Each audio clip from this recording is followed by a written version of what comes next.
Before we proceed back to Speaker Pat's amendment, I would just like to let the body know that we will be excusing the representatives from the Attorney General's office at this time. So if there's any other questions or anything you would like to ask them before we excuse them, please do so now. If Thank not, you. yes. Yeah, I'd just like to make one comment, and that's on Section 7 where it talks about tax credits.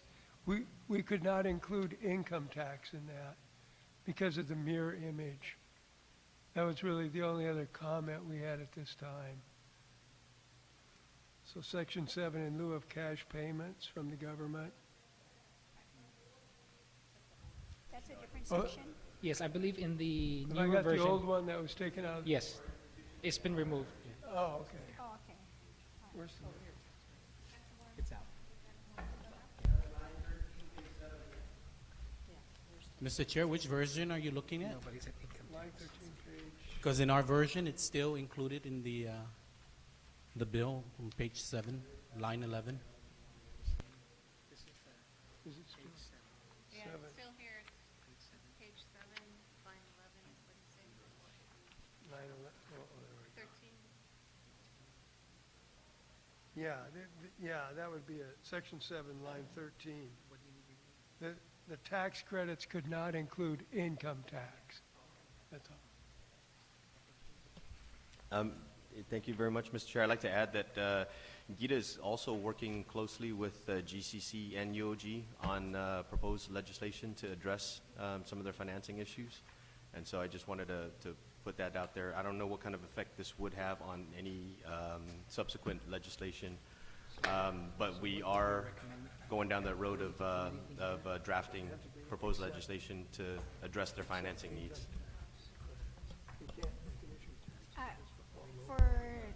Okay. Can we get that clarified first when you say Before you leave, yeah. about tax credits? Are we supposed to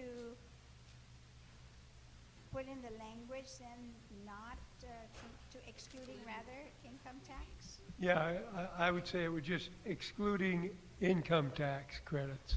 So what about in areas where they talk about tax revenues? Should that also, are we going to make any reference to, tax credits that it is clear that it's not income tax? Yeah, that's just for payments. If they're going to use payments, tax credits in lieu of payments, then we could not give them income tax credits because of the mirror image. We could give them all local tax credits that we want. Maybe then there might need to be a definition when we talk about tax credit that it does not include. Yes, it would exclude income tax credits. Yeah. That's all. The rest would be the same. So I guess then, Mr. Chairman, that would be an appropriate amendment to put for legal counsel. Well, we don't even have either one of them here, but we have to make We have, sure that, okay, that, and the definition section that it's, Yeah. that the income tax is excluded. Yes, that would be. Okay, and so we'll put that aside and we'll ask the Attorney General's office before he leaves if we can just discuss it with our legal counsel to see what the appropriate language would be that needs to be Mr. Chair? inserted. Yes. Point of information, did you say that this section was taken out? No, I'm sorry. The word income tax was not here. So their recommendation is to be specific that income tax is not Okay, so included. this is going to be separate from the 139 million. This is going to be separate? And how much are we, what is the overall that we're looking at? No, this is just for payments.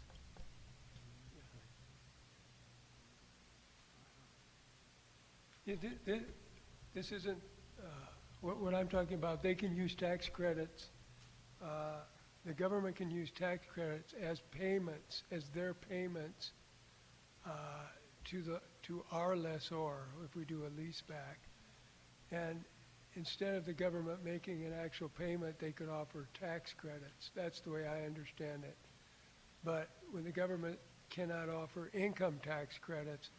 Because of the Organic Act, we have to be a mirror image of the federal tax system. And so those are not included there, so we can't offer them. We can only do it on local taxes.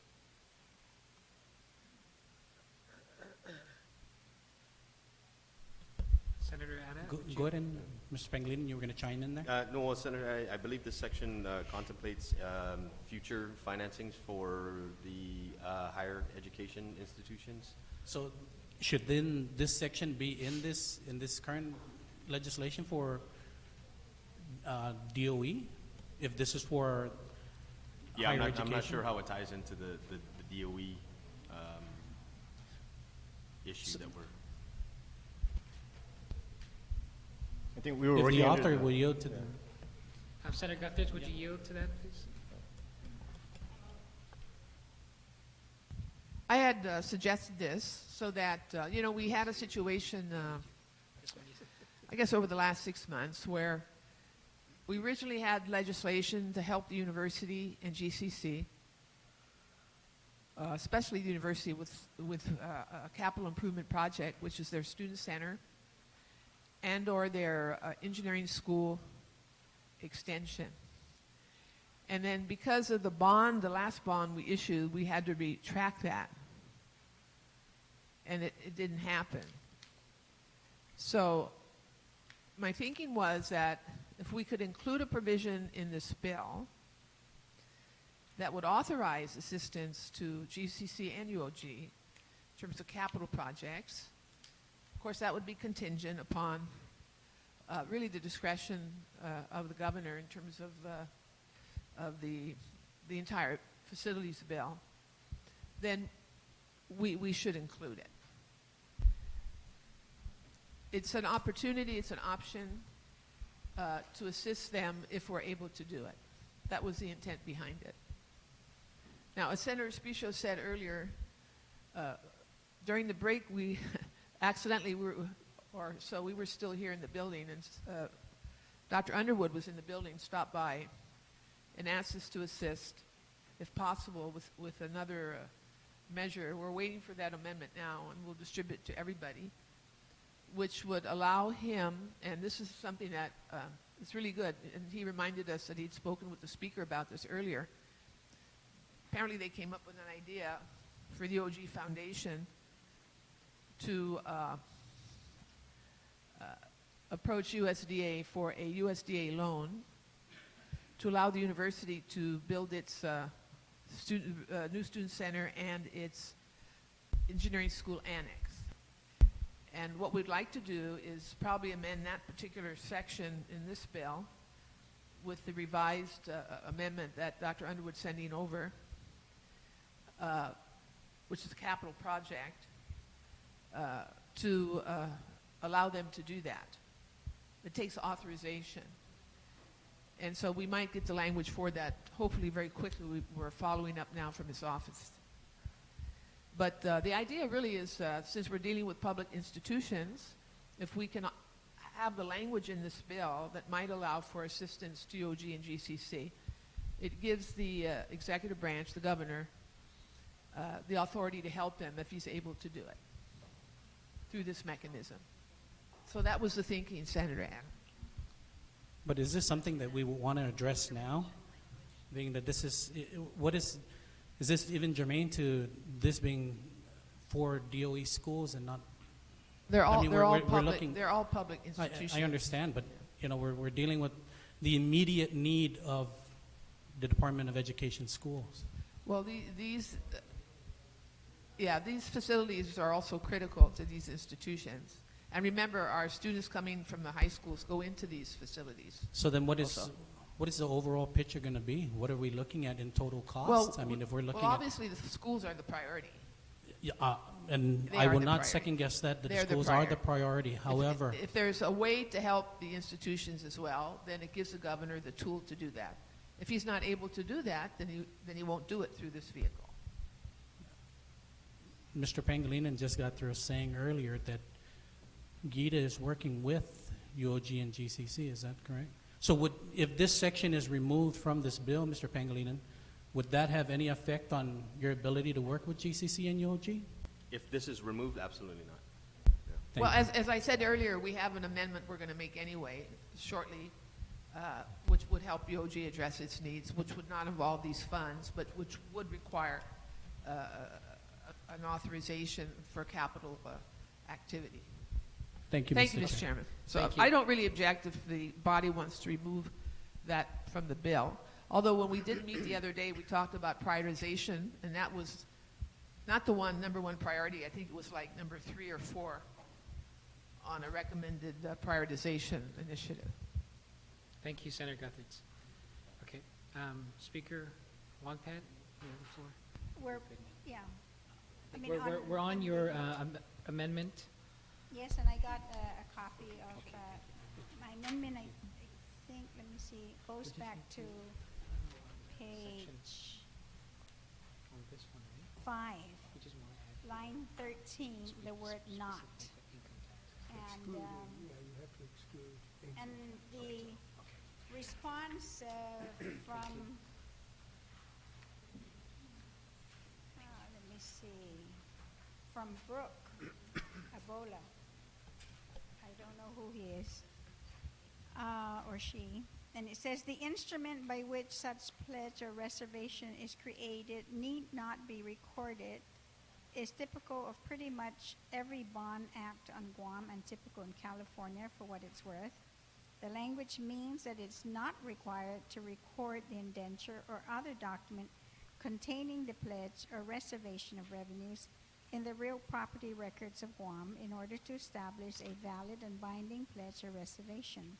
The notion is that the Bond Act authorizing the pledge or reservation of revenues is adequate to notify members of the public of such pledge or reservation for the purposes described in the Bond Act, and so no further public record needs to be created.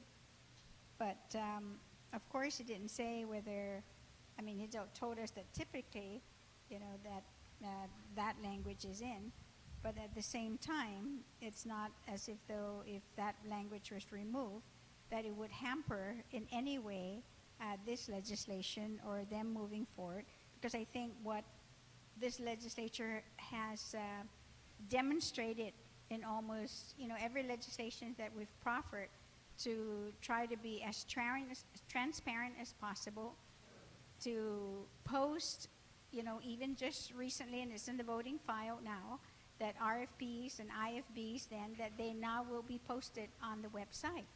And so I'm just, thinking why then there would be a need for this, and it's not as if though it's going to jeopardize in any way the bid process. So, and that hence then, of course, my, motion then to delete the word not. Did you have anything to add? Yes, thank you, Madam Speaker. In my brief conversation with Bond Counsel and Brooke, she is sort of stands right hand and has been very involved in Guam issues and other issues over the past several years. Again, what had been communicated was that this has nothing to do with RFPs or IFPs or transparency for that sake. What it does have to do with is posting to all of those members that it says in the previous sentence prior to the one that says not be, posting to them the revenue reservation that we're contemplating in this bill. She's saying that the actual public law itself is adequate enough public knowledge that we are using this reservation for this bond issuance. Now, how are you going to react, let's say, if a bill is introduced now, requiring then that all of this information actually then is posted on the website, of GITA's website? Again, this has nothing to do with it being posted to the website. It's relative to the So- sentence before. Yes, but if you read the sentence before, it talks about tax revenues that are being pledged or reserved by the government or a trustee or a custodian and all that So then, my understanding then is that now we do not want to post at all what the instrument of that pledge or reservation is for It's just, payment. it's just saying like with this part of the BPT, it includes the real property. I mean, we wouldn't have to post to every single real property taxpayer that, you know, a part No, of we're their. not asking for payers. We're just saying that if this is what you're using it for, with your pledging, what it is and how much it is. Yeah, and that's indicated in the actual bill itself. That's indicated in the legislation. So there's no need to make another posting So, to all right, the there's entire tax record. Okay, so why is it then that then you can't remove the word not recorded? We're saying we want to have it recorded. We want the instrument to be recorded. We want the pledge or whatever it is that we're going to use to be recorded, right? And preferably publicly recorded. Yeah,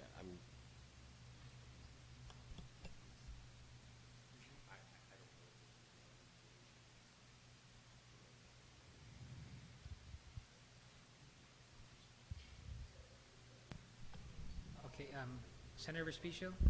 Thank you, Mr. Chairman. Mr. Chairman, my question in line with the speaker's arguments here to remove not, I just want to ask, is this sentence standard boilerplate language? for just, I mean, for almost every issue, I want to say every issue that we have floated in. That's in the what I was past. thinking. So every bond that we passed, Right. there always contained the words, the instrument by which such pledge or reservation is created need not be recorded.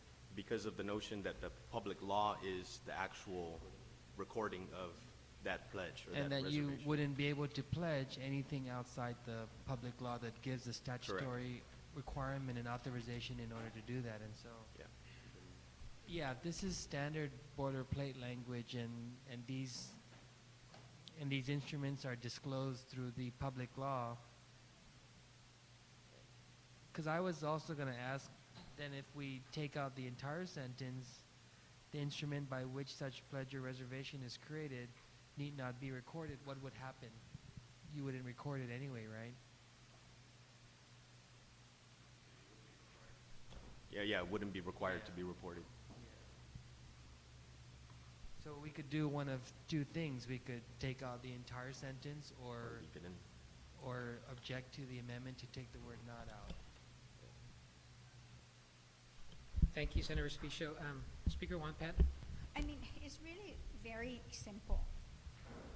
What is then the instrument? Can you reveal to us what that instrument is? I mean, somehow is that, you know, we are trying to not disclose it. And I think if we're going to be committing again to something like, you know, as large as, you know, this amount, I think we need to know, and I think the public needs to know, and we need to be transparent about this as well. We clarified a few things already when we started out with the cap and the percentage, and now we're saying, what about the instrument, you know? I mean, granted, you know, sometimes you do have, you know, standard language, but for the, I mean, what is the standard language intended for? But the instrument, Madam Speaker, would be revealed and be made public during the entire RFP process, during the award process. I mean, there'll be no secret. I mean, if that's what you're concerned Well, about then as to. maybe, I'm not saying that we want to reveal it during the process, because we know that. But definitely after everything is set and done and we got the money and we signed off and we're going to be paying for it, I think everyone's entitled to know what that instrument is. I think everyone's entitled to know how then we're going to pay for this. That's all I'm asking. And if we need to further clarify that language here after this, that after the fact, then so be it. Senator Yamashita, on the amendment? Yes, sir. Thank you very much, Mr. Chair. This is what I'm thinking.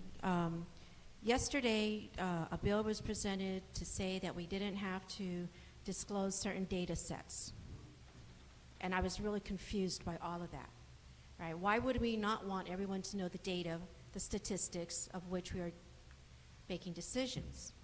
And then a person came and tried to explain it to me that we weren't really, we were not really prohibiting anybody from seeing the data, but we were making sure that it was only accessible in a certain way, that there really was no need to see it in one way, but we're still seeing it in another way. And I'm kind of thinking that this whole notion, the word instrument, is almost like a data set, and it is being represented along the way.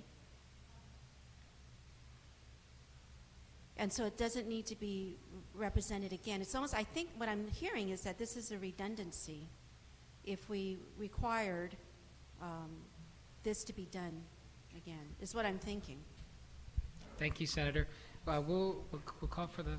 But before we do that, Mr. Chairman, again, the instrument is the public law that gives the authorization to do this. This government can't do anything outside the public law. So if the pledge is clear that it's the business privilege taxes, we're not going to see that you've pledged compact impact, or we're not going to see that you pledged any other revenue sources, special funds, or anything. We're not going to see that you pledged the tourist attraction fund. And the other question I have is, if there's a strong need to have this recorded, where should this be recorded? I just want to also note that the actual ground lease and the lease agreement are in fact recorded with the Department of Land Management. And so, I mean, if there's any sort of concern about, it not being, this has to be reported with Land Management, the actual agreement. And so within the agreement would contain the financing instrument, if you will. And since you're doing it anyway, I'm wondering if we're, just, Yeah. and I don't want to be obstinate. I want to always accommodate a member's concern, and I think the speaker has a valid concern. If you're recording this with land management, wouldn't it be better to say the instrument by which such pledge or reservation is created needs to be recorded with the Department of Land Management? Would you be comfortable with that, Carl? Because you're going to do it anyway, and Madam Speaker, would you be comfortable with that? So there's Yes, some. I will be, so long as it's recorded somewhere and people know where to go to eventually see it. Okay, so amendment to the amendment? I'll just defer to the speaker to go ahead and. Okay. send Madam this Speaker, one. would you like to amend that?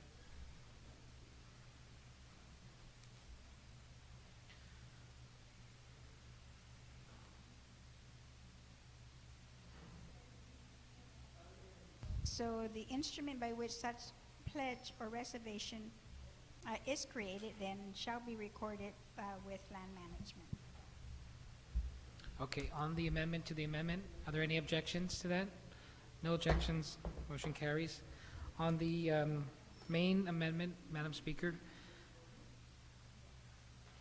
was there any objections to the main amendment? Yes, Senator Gutherts? Yes, that was circulated. Yes, yes. That's for this. Well, what I'm going to do then, Mr. Chairman, so I'll just withdraw that amendment because the main amendment. On the main amendment? Yeah, I'll just withdraw it.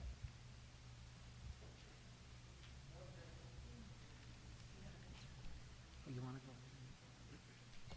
Madam Speaker, on the main amendment, there was a comment from the panel that they'd like to share. I just had a concern. I think this was similar language to one that was included in Bill 448, of which we were, and it's included in the committee report. But there was an issue here, and please help me understand the sentence here, sort of a third of the way down. Any such pledge or reservation authorized hereunder shall be valid and binding from the time the pledge or reservation is made and shall be determined by GIDA and approved by the Guam, by Ilestran Guahan. Well, I just withdrawn this amendment. Oh, I'm sorry, okay.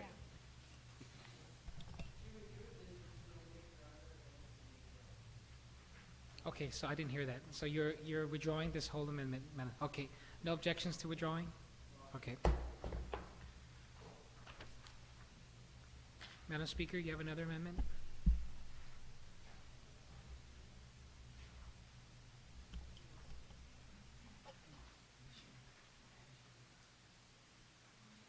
On page 6,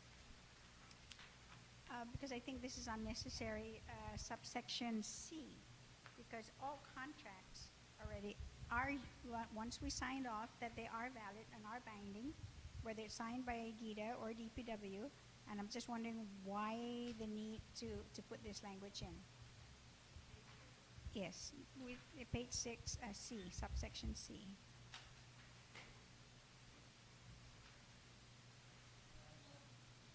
C, which is, 1 to 7.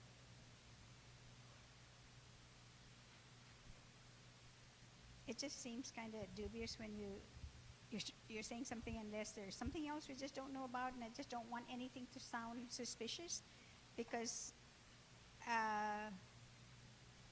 unless, of course, there's something else, Mr. Chairman, you can, I mean, not Mr. Chairman, Mr. Pangilinan can explain to us, because if once you sign a contract, it's binding, isn't it?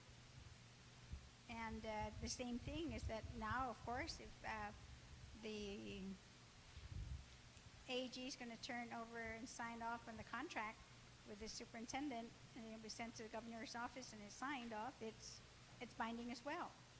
It's the same as well as the, well, of course, that's a little bit different with insurance, where it wasn't signed to after the fact, but nevertheless, it went through and was later on signed and is binding. So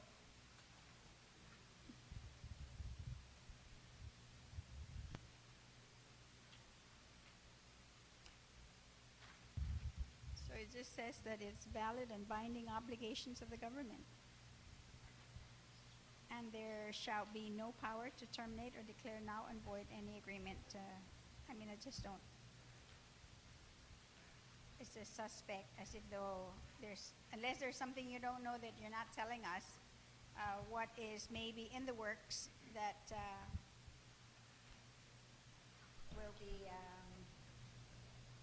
considered then no longer, that it cannot be null and void. Mr. Pangilinan? Is there anything in the works Yes. right now that we're talking about here that we don't know? No, Madam Speaker, this language was with the intent of the bill and some of the concerns that were raised by the obvious dissatisfaction with the JFK fiasco. We were asked to put some language that would protect the government in this regard, and so during the markup session, this language was introduced and supported by Bond Counsel, the entire subsection C here. So- And it was wait. necessary to avoid the problems and delays incurred with the JFK High School bid process.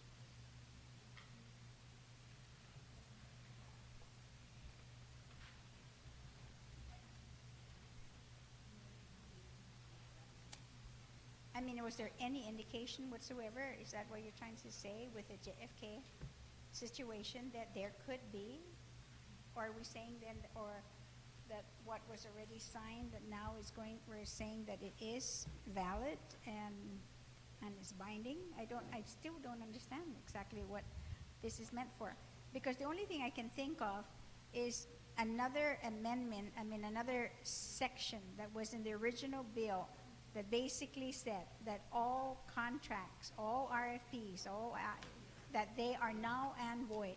And is this a way around that to somehow make it, legitimate?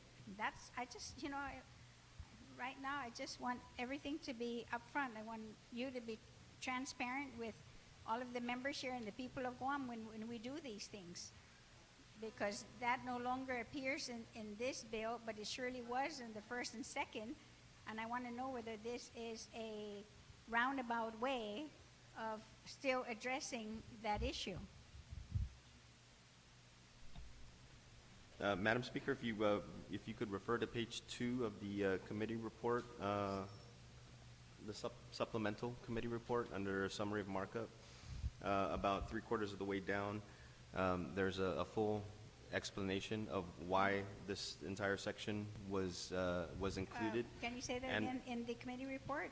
The supplemental committee report? Okay, what page? Oops.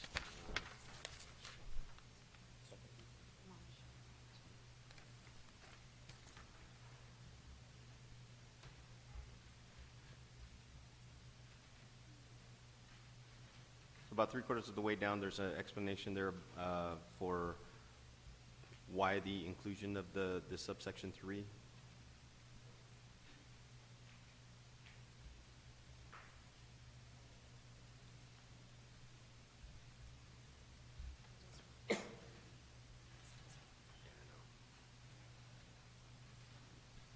So this is then still tied to the ARA funds?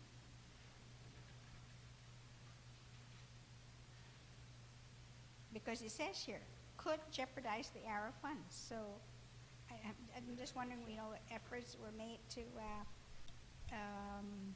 delete, of course, any handling of the ARA funds.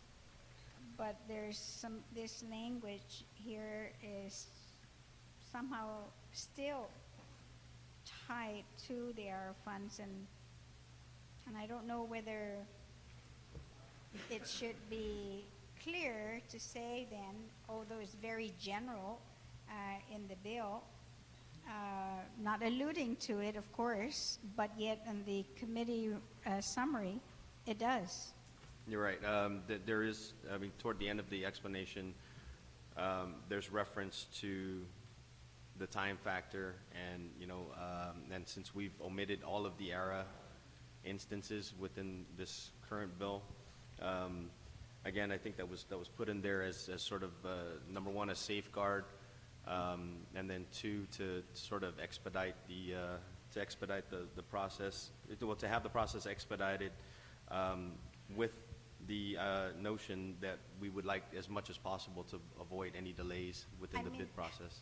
We passed legislation and the governor signed it into law already, is that there is this expedited process should there be a protest. Now, if you really want to do exactly what you're saying here, is that to say that instead, if we really want to help DOE with the ARA funds, is to put language that if DOE has awarded this contract to the bid to a vendor or contractor, and in 5 days, if there's no protest, they move forward. That's how you can help. But this is still very ambiguous. It doesn't even help. It doesn't say how it's going to help DOE to commit those ARA funds then and to really move as fast as they can. So I would prefer that language then, and this is the only reference to ARA To here ARA. in this case, to assist DOE to move forward so we don't have any frivolous types of delays or protests, and make them move as fast as they can, and you see them move and spend their monies. No, agreed, Madam Speaker. And I believe maybe that's, if my colleagues would like to entertain this, I want to work on that amendment and modify this. Madam Speaker, okay, we'll wait for you to make that amendment. However, just asking Carl here, if this is removed now, because this apparently has been referenced to ARA, Because of the that wouldn't size be a of ARA. problem. That's fine. If there's a motion to remove this. But yes, that's true. But if we, so I'm going back now to see how now can we help DOE to move as fast as they can with those ARA monies. No, what I'm saying now is the process, but to shorten as much as possible then the time frame in which then that once they have awarded it, and if there's no response in 5 days, a protest in 5 days, that they move forward and they proceed with whatever the protest is, but it's not going to delay the project. Madam Speaker, I think our position is that really the ARA funds there's nothing tied to this project right now. We have met with DOE on the ARA issue specifically, And I think there are a few recommendations that are being developed between the task force and DOE on how to address how we can assist them in expediting it. But I'm not sure if maybe this bill is the vehicle to use to do that. Since we're taking out ERA completely from the equation on the financing side, so. But Okay, thank you. So we'll entertain an amendment if that comes up. But before that, Senator Guthrie? Yes, just going back to this language, item C, if you go to the supplemental committee report again on page 2, after the recommendation of Mr. Pangilinan to insert this item C into the bill, it states, the explanation states, that it was stated by Ms. Tina Garcia of GITA that the inclusion of this provision, meaning item C, is supported by bond counsel Stan Dirks and is necessary so as to avoid the problems and delays incurred in the JFK High School bid process. And that's what I would like to reiterate. I think we should retain item C, and it has nothing to do at this point with the ARA money, because we've already removed that from the bill. But this is important so that we don't run into the same problems that we had on the JFK project. And that's why the language was recommended by GITA. So I think we should keep this language because it sort of protects the government and the school system from a replication of the JFK scenario. Okay, thank you, Senator Guthrie. Senator Tony Ada? Mr. Chair, if you look at page 2 of the discussion issued by the Office of the Attorney General on the comment section, it says there that language may have been suggested by bond counsel but creates legal issues. Termination for convenience and termination for cause. Issues such as fraud, misrepresentation, poor performance, or breach of contract. I mean, if this is going to create legal issues for us now or in the future, shouldn't this be, we should just go ahead and strike this out of this bill now? Mr. Pangilinan? Yes. Yeah, thank you, Senator Ada. I haven't had a chance to go through all of the AGs. You said page 2 on... Yeah, it's on page 2 right there, talking about the leaseback financing on their comment section. Yeah, again, I think the intent of the insertion of this language was for, number one, to avoid the JFK delays, but secondly, there was an error component. Now that we've removed the error component, and that the AG's chimed in on possible legalities down the future, I guess we're fine with omitting the entire section.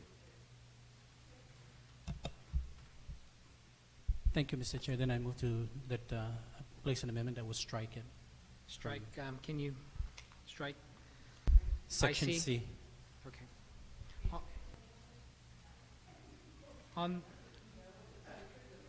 No, there wasn't any motion on the floor.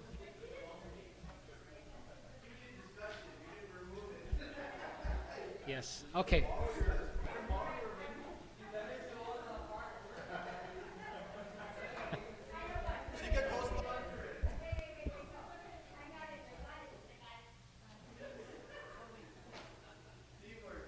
Senator Tony Ada, you're recognized again. You want to just go ahead and read it? Yes, it's just to delete section C of page 6. And the mover is you and Speaker Wonpet. Yes, Mr. Chairman. Any objections to that amendment? No objections.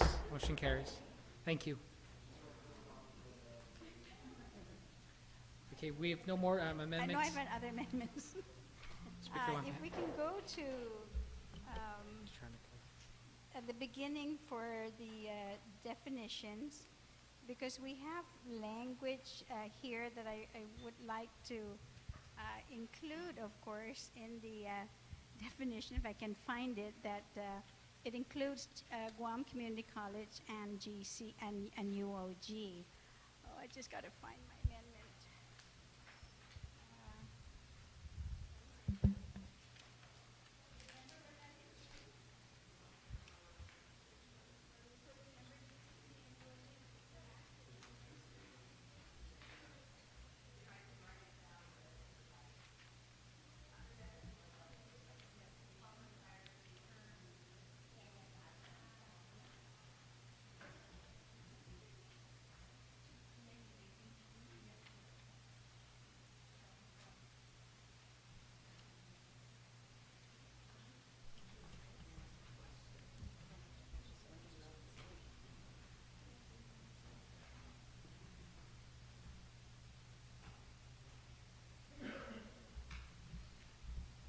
We'll take a short recess.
Hello, thank you. Yeah. Yes, the amendment would be on and the definition section is really to add a new H. Oh, wait a minute. I think the vice speaker took H. Anyway, so it's a new, so it'll probably be I. But anyway, legal counsel will be able to determine that. And that is to add a new definition, to add the word education agency, which shall mean the Guam Community College or the University of Guam. Because further up you have school facilities, which of course talks about the Department of Education and public school facilities, which is, you know, a little bit different. So unless somebody feels that maybe, yeah. But anyway, that's my amendment. Education agency shall mean the Guam Community College or the University of Guam. Okay, on the amendment? No objections? Motion carries. The other amendment I have is also on definitions, but it's in a different section, which is section 8. And it says that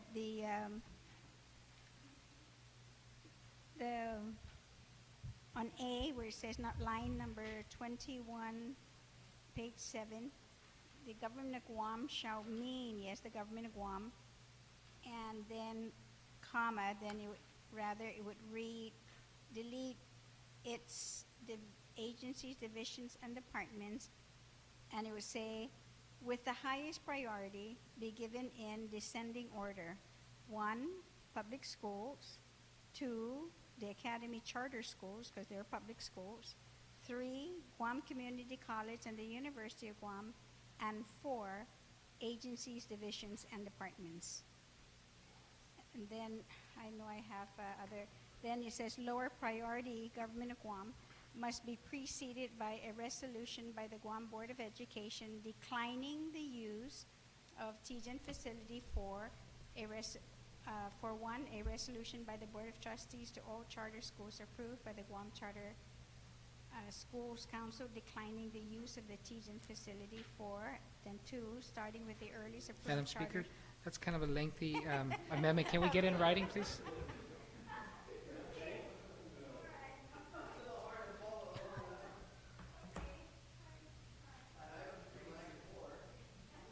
So we'll, as we wait for that, is there any other amendments? Can we, yes, there's one here, Madam Speaker, if you would yield. Okay, Senator Yamashita. Thank you, Madam Speaker. Thank you, Mr. Chair. It really is a very short amendment, Mr. Chair. On page 7, we have supported the idea of allowing the government to authorize tax credits and alternate financing for multi-year procurement of up to 50 new school buses. My amendment is to add and special ed vehicles on line 2 as well as on line 5. And Mr. Chair, you know, while I do know there's some federal monies for special ed vehicles, the current fleet is really substandard and sorely could use. So I would think it would be up to the superintendent to decide, with DPW, to decide how that mix could look. But I would like to include our special ed students. Thank you. Thank you. On the Senator Yamashita's amendment, can we get order in the? Yes, Senator Tony Ada. I have a question for the author. Are the vehicles that the mover of the amendment is making, is that for the buses, the special ed buses, or for additional vehicles for special ed?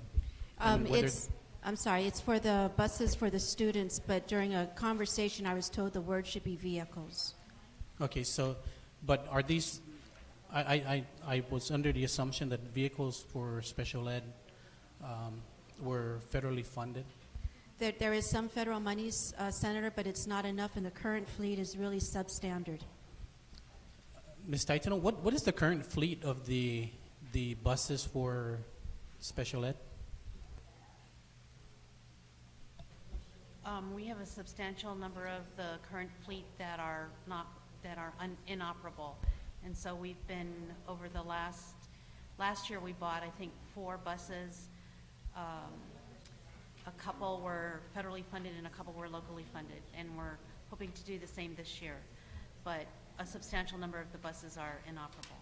Do we have enough drivers or do we have more drivers than buses currently, or do we have? We have more buses than drivers.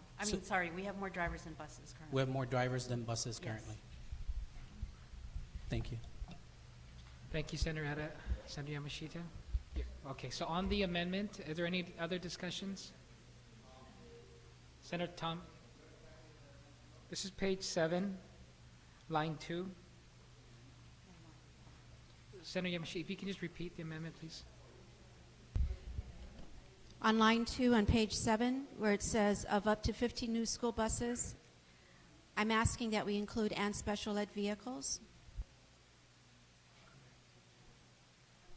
And on line 5, thank you, Senator. Senator Ada, before that, I have a comment from the panel here regarding that amendment.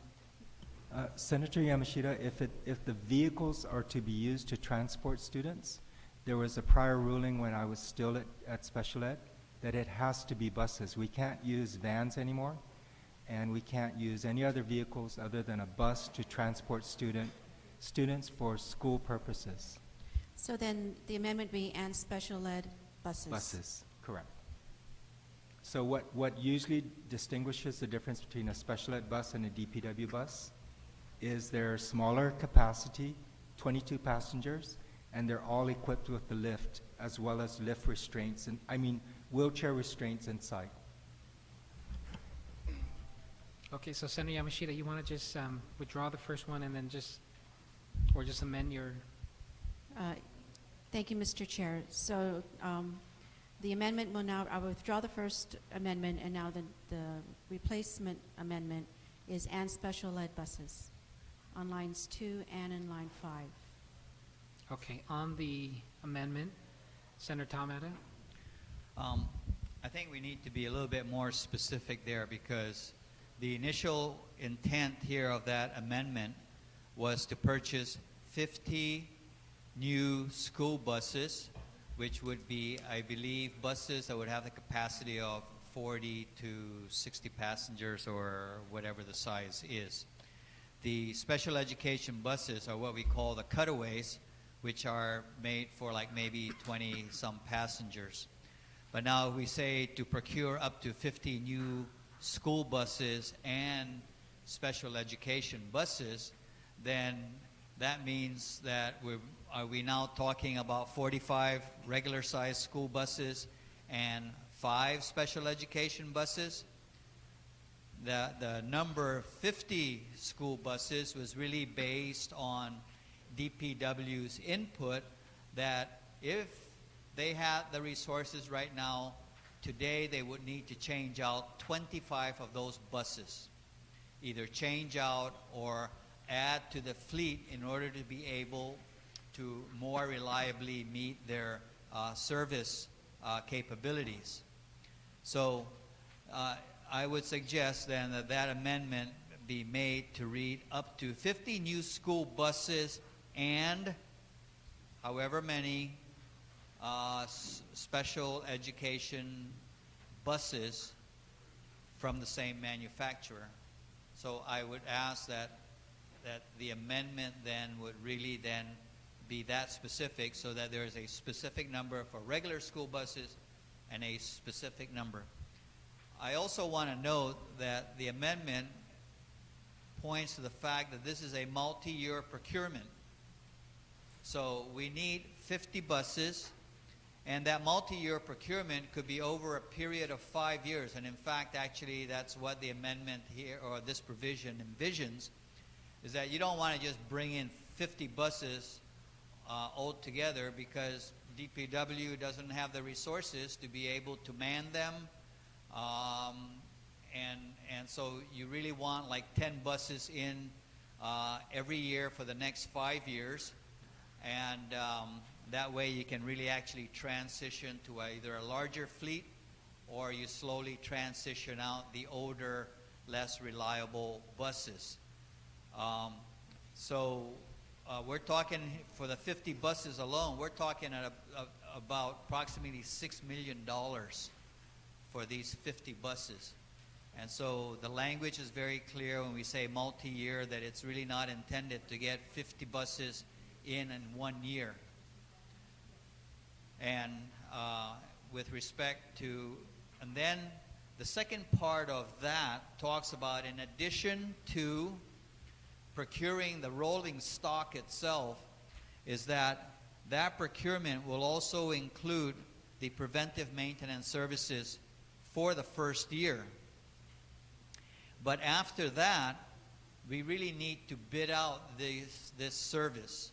And it's got to be either outsourced, or DPW can also be allowed to submit a bid.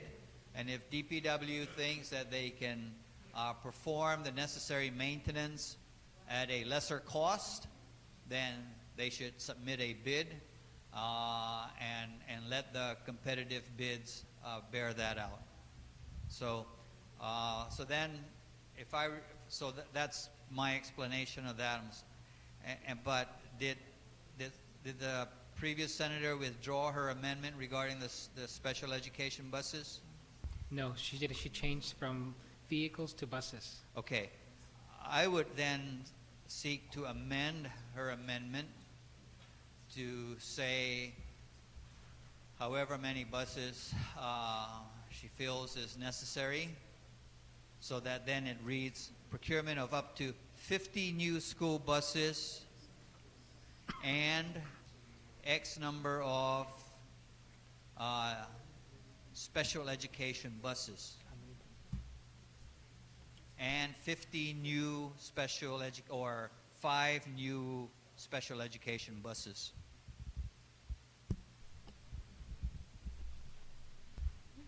Okay, thank you, Senator Ada. Senator Yamashita, would you like to amend your amendment? Thank you, Mr. Chair. And I, one more time, thank the previous speaker for helping me improve my amendments. So my amendment now that I'm making is up to 50 new school buses and 13 special ed buses. Okay. 50 new school buses and 13 1, new 3. special Education buses. Okay. On the amendment to the amendment, are there any objections? No. I just, if I can, maybe if the mover of the amendment will yield. Now, is the intent that those 13 buses are going to be procured in a multi-year procurement, or are they looking at 13 new school buses in one shot? Go ahead, Senator Yamashita. Thank you, Mr. Chair. We are not looking at one shot. Multi-year would be quite a blessing for us, and so even if it took a few years to get 13 new buses on the roads, that would be truly appreciated. Okay. So on the amendment to the amendment, are there any objections? No objections. Motion carries. On the amendment, Senator Vice Speaker Cruz. Mr. Chairman, is there a way that this can be rephrased to be broad enough to allow for that procurement would also include the possibility of leasing? Because I've been made aware that there are a couple of companies on island who are representatives of bus companies, and that they have, and I'm not sure, Talling, if you're aware of it or if it was with DPW, but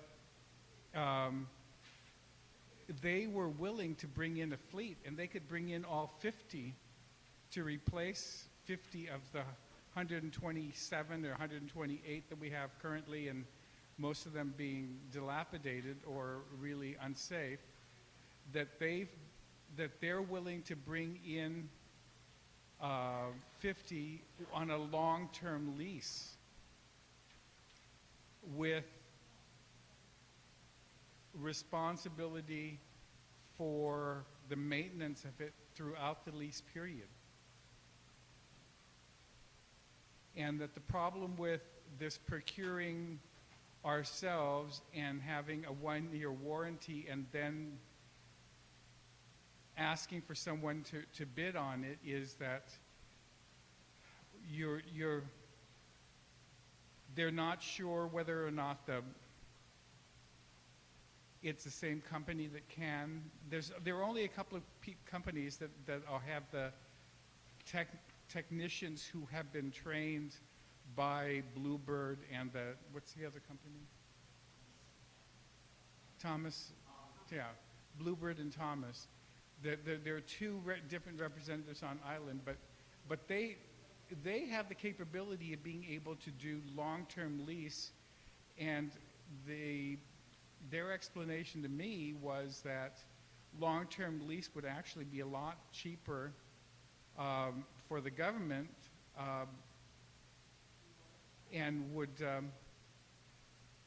be a savings to the government, and would be you would be able to replace a huge group of them at one time as opposed to buying. But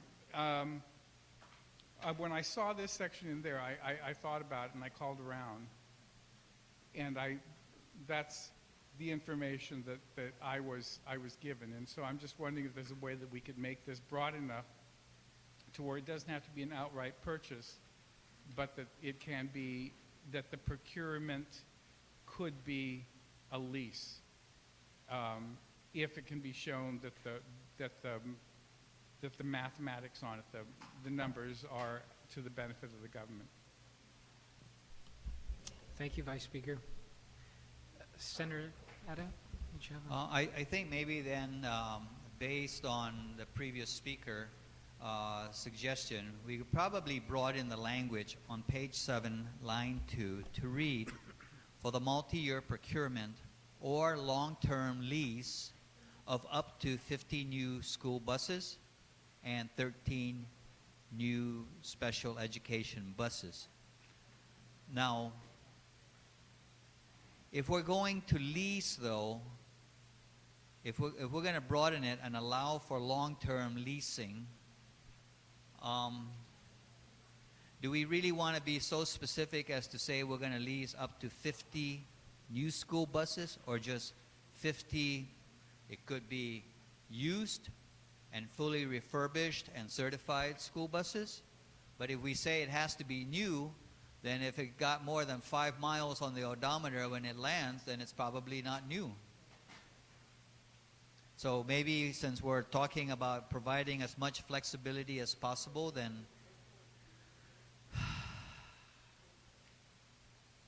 well, maybe the first motion I would make is on line 2 to add in the language so that it reads, for the multi-year procurement or long-term lease of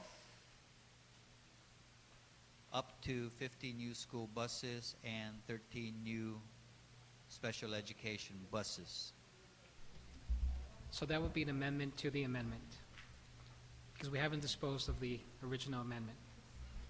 Oh, then maybe we need to dispose of the special education bus amendment. Okay. And then Come back to yours. come back to Okay, the Vice on Speaker. Senator Yamashita's amendment, are there any objections? No objections? Motion carries. Senator Ada, on your amendment now. So that my amendment would be that on line 2 it would read, for the multi-year procurement or long-term lease of up to 50 new school buses. Da-da-da-da-da. Okay. On Senator Ada's amendment, no objections? Motion carries. That, Mr. Chairman, now that that motion has been taken care of, I would just ask the body to think about that if we put in there the adjective new school buses, then it really kind of limits what's available. Because if we're going to lease a bus, as long as it meets safety requirements and operational reliability requirements, and it's, you know, refurbished and certified, does it really matter if it's new or used? So I would just ask the body if they feel that, you know, striking out the word new does not take away from what we want, then I will leave that for the body to consider. Okay, so Senator, is that a motion to delete new?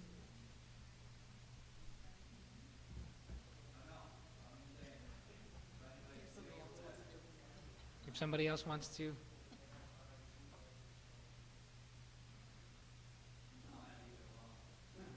Okay. All right, so we'll move on. Speaker One Pet, you're on your amendment? While we're on this amendment, because I noticed the same language that we had discussed earlier before the AG left, and that is the exact same language on page 6 at the bottom. In lieu of cash payment from the government of Guam, the government's authorized to issue tax credits. And that again, because remember I had asked whether there should be that general amendment language that when it talks about this, that it actually then excludes income tax. Yeah. We haven't moved on that, so Speaker, if you want to move on both of those now, we can entertain that. Okay, because it wasn't, yes. So then, yes, I'd like to, at the recommendation of the Attorney General, that because our income tax mirrors that of the federal government, that to exclude that. So where there is that exact same wording, where that in lieu of cash, that the government is authorized to issue tax credit except income taxes. Okay, And, so we'll yes. first entertain the amendment to include that language on page 7, line 1, Yes. after tax credits. On that amendment, no objections. Motion carries. And there's supposed to be. Line 13, Yeah, Madam there's Speaker. another, yes, and then line 13 as well. Okay. The same amendment here. Any objections? Is that, Mr. Chair, point of information, is that for section 7? Yes. Yes, 7 and 6. Yes.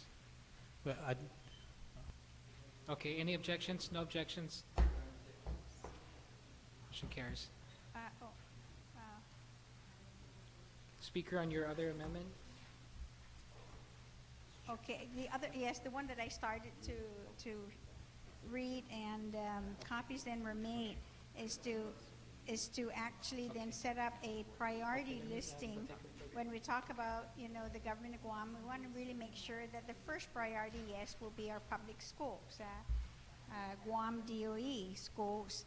And then, of course, the other public school is the Academy Charter Schools. And then because we have and we want to help as well the Guam Community College and the University of Guam, that they would be the third in priority. And then the fourth will be agencies, divisions, and departments. So that language is there, but it just moves it down to fourth place, and education is first. And then, of course, what this also would call for is either one, whoever it is that do not need to use the facility, then can, through a resolution, decline to use it. And then the bottom keeps, moving up the list. So that's on A. And then, of course, D, there's the underscores to add the words that whatever they're going to do in the facilities up there at TGen, that it be at no additional charge or tax credits to the amendment signed by the governor on December 30th, 2011.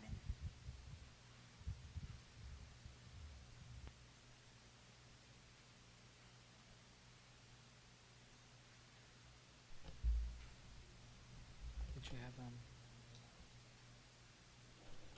Madam Speaker, would you entertain a question from the panel? Yeah, just on this amendment, though. Okay, make a comment.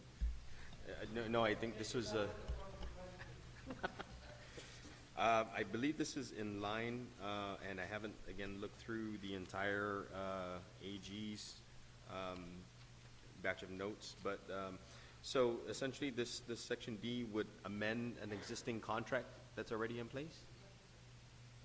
No, what this is saying is that right now, the contract, that's for D. That whatever right. contract is there right now for December 30, 2011 that was signed, is that, and whatever the dollar amount that has been agreed to then, and that whatever work is to be done now, after the fact, that they would not then go back and change and add an additional cost to whatever else they're planning to do. And that's my understanding, that they want to be able to do whatever it is, but at no cost. So I want to make sure we put that down in writing. It's not amending anything. We're just saying, if you agree to, what is it every year right now that of tax credits? How much? 5 million every year for TGen, right? For the use of TGen to Cortec, right? And you signed it for 10 years. Now, we're saying, based on what we've been reading in here in this bill, is that you want to be, just the mere fact that you're talking about extended facilities, additional properties, construction and all that tells me that there's going to be something to be done at TGen. And that whatever was signed at $5 million a year for 10 years, that we're not going to go and increase that now to $5.5 million or $6 million, that whatever they do, it would not be at any cost to the government, because what we have signed off with them is exactly what they're going to get and no more. That's what D says. What A does, it prioritizes, of course, the use of, because in the initial contract, it says for educational purposes. And every one of these items, with exception of 4, Because again, reading again what you wrote here, is that you included agencies, divisions, and departments, and that may be fine. But they're not going to take the top priority over any of our educational institutions. That's my amendment. Thank you, Madam Speaker. Senator Guthertz. Maybe Gita can help us.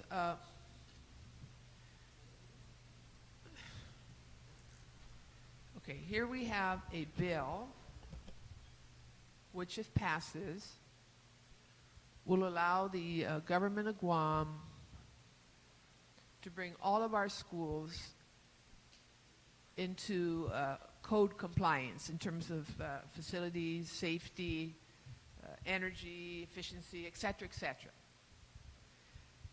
Now, to do that, sort of envision that, and to do it properly, we're going to have to relocate some of the schools temporarily to other spaces while the construction occurs.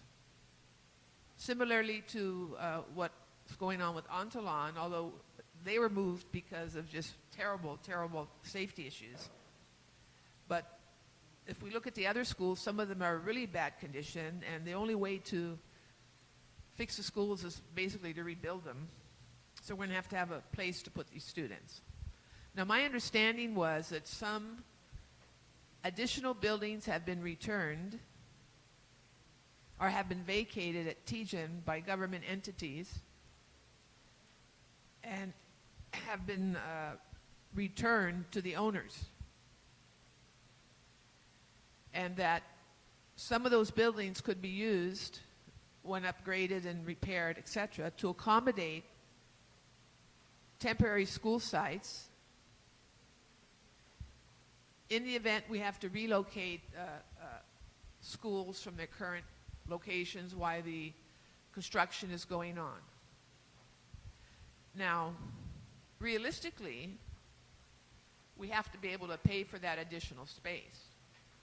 I don't think any landlord is going to give away free space for additional occupancy, particularly after they may incur costs in order to retrofit those facilities to meet whatever need is required. So I understand the Speaker's amendment. I do support the prioritization list, and I did the other day as well. But I do have a concern about not being able to pay for the use of the additional space if needed by this government for our schools. So that's my question. We expect them to do this for nothing, to give us a space with no compensation. I don't think that's realistic. So that would be my only concern here. I guess I'm concerned about, I guess it's item, is it item D? It says, at no additional charge or tax credits to the amendment. Signed by the governor on December 30th. So I'd like to ask the body to talk about that a little bit and maybe come to a consensus. How are we going to do this then? There's no way all these schools can stay where they are while construction is going on. Because the idea is if we're going to do one school at a time, it'll take 25 years to finish fixing all the schools. Thank you, Senator Guthertz. Are there any other discussion? Senator Ada? Senator Tony? Did you? This will be on a different section. Oh, a different section, okay. So Senator Guthertz, I don't know if that was, yes, we'll get, when she closes, but is that an objection or? Well, I would object to that part because I don't think we can physically get additional space for nothing. And we may have to find a way to pay for additional space if we need to house more schools there while we're retrofitting or rebuilding or building new school facilities. Okay. How will we proceed with this if this is one amendment? Do we deal with it? I can make an amendment just so we can facilitate discussion.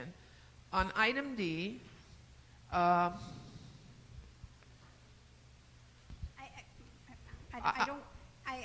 Okay, let's do it what the senator says. Why don't we bifurcate this then? And we'll just vote on A first. Okay. Okay. On the amendment to Section 2 definitions on subsection A, any objections? Senator Respicio? No, Mr. Chairman, I don't have a objection per se, but on number 4, I just want to ask mechanically, how would this work? Because if the trigger is a resolution from either the Guam Board of the Education declining the use of the facility, a resolution from the Board of Trustees of the all charter schools approved by the Guam Academy Charter, and then it goes down to the University of Guam, GCC, UOG, and if they don't provide those resolutions, I mean, does that mean? I mean, how do you go to the next order of priority? And then I just want to take an opportunity to clarify that the reason why departments and agencies are here is not to automatically put departments and agencies into this area. If you recall, the current law requires that if it's for a school facility, they can do that.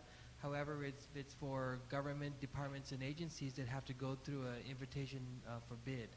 And so this bill in no way opens up the opportunity to just put government offices there, as was, again, misrepresented in some correspondence that I read, that was the genesis behind this. And so if it's an educational facility, then they can go in. But if there's another need that the administration sees, they would have to go through a bid process. If you recall, the Department of Administration has been trying to find a way to automatically relocate into this area, and I've taken the position that they cannot do that. They would have to, unless they went through a bid, so that we want to preserve the competitive bid process for all of the landlords that can provide the same space. And so thank you for allowing me to clarify that, but I want to ask, what triggers can we put in place so that if DOE never, and I don't imagine DOE would ever pass a resolution, and superintendent is smiling, saying that they don't need the space.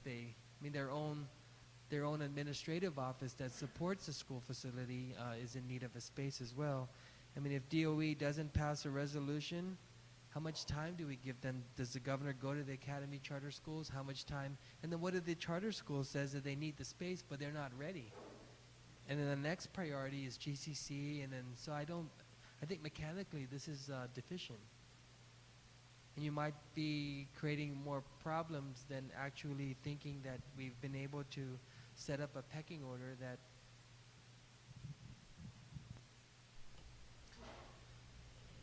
Okay, thank you, Senator Respicio. So we're going to act on the first one on A. Okay, Senator Guthertz. I think it's pretty clear that the priorities in Section 2 are set down, Section 2A, as first public schools, second charter schools, second GCC or UOG, and fourth agencies, divisions, and departments. And Senator Respicio clarified that agencies, divisions, and departments just can't go there. They have to go through a bidding process if they wish to have space outside of where they are now. So I would like to recommend that we delete the language under item 4, starting with lower priority, all the way to the end of that section, all the way to the end of that section. And then the next section would start with B. Okay. On that amendment to the amendment, any objections? Speaker One Pat?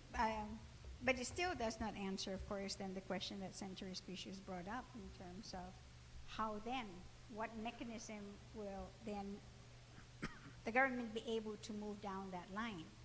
And, and of course, and he's correct, you're right, it is designed and entered into a lease with the primary purpose that it be for education. But because I'm saying, looking at the bill again and seeing that agencies, divisions, and departments were put in, and rather than just throwing that language out, is to incorporate it into, but making it, of course, fall, at the bottom. But if that is not the case, of course, then I would rather is that Senator Guthrid's amendment is that just from 4 down, number 4, agencies, division, departments, and all the others. And then, you're right, these are all public schools, and leave it, for them to use. And you're right, there's not going to be, I don't think, any time in which the Department of Education would ever say that we would not need the facility. And if GCC is going to partake in it at all, as well, then it will be in cooperation with the public schools because of the high school programs that they have, that they work with the public school system. So that's how at least the community college can be, a part of this. So yeah, I would rather just keep it, with just educational, as an educational facility, and just even if the Senator Guthridge's willingness to just take number 4 as well, on down. Okay, on her amendment to the amendment first, we got to dispose of that.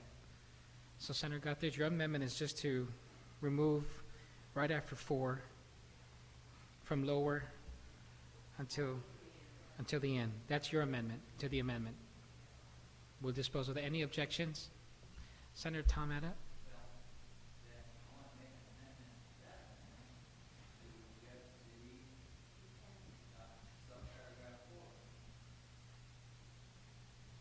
Yeah, that's right.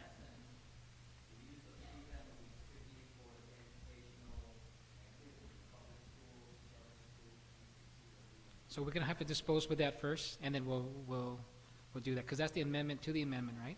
And we can't do another amendment to that amendment.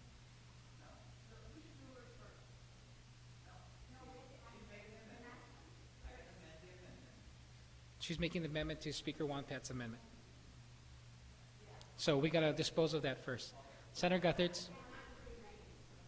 Yes. Okay, on the Senator Guthridge's amendment, any objections? There being none, motion carries. Now, Senator Adas, or whoever recognize.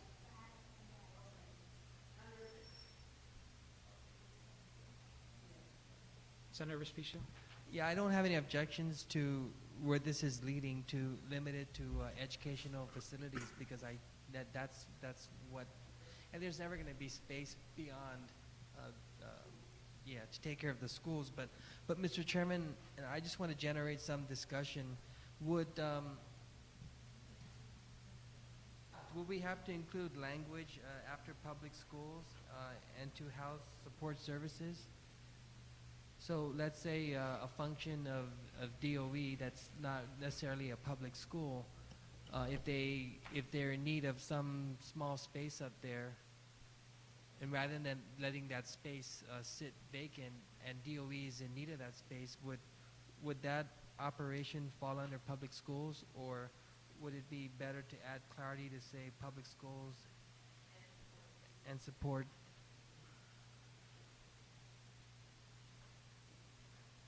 facilities?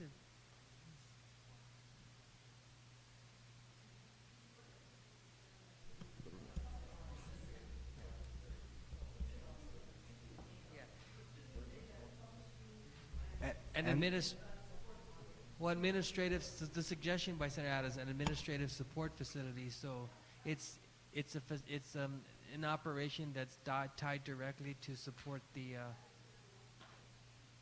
So let me make this now: public schools and administrative support facilities. Well, Already. So that's on number 1, Senator Respicio. Can you just and repeat? DOE's administrative support facilities.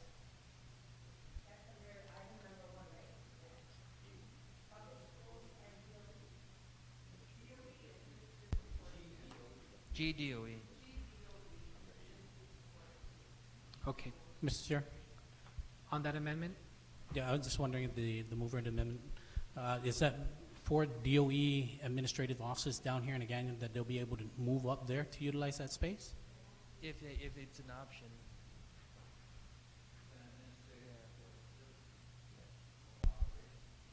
Or the special ed division, if they need a place to be housed, temporarily.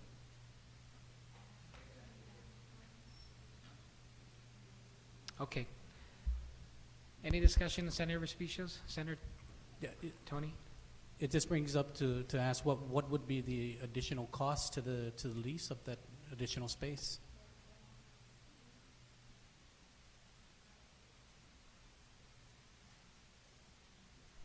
It would be the existing space. Currently, Untalan Middle School is not using all of the existing space. So let's say they were going to move a school.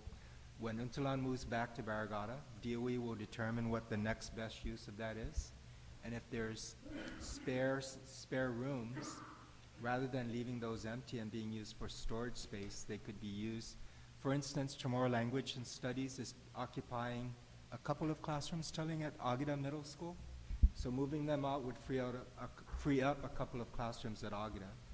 Special Ed is occupying several classrooms over at Chief Brody. Moving them out would create classroom space.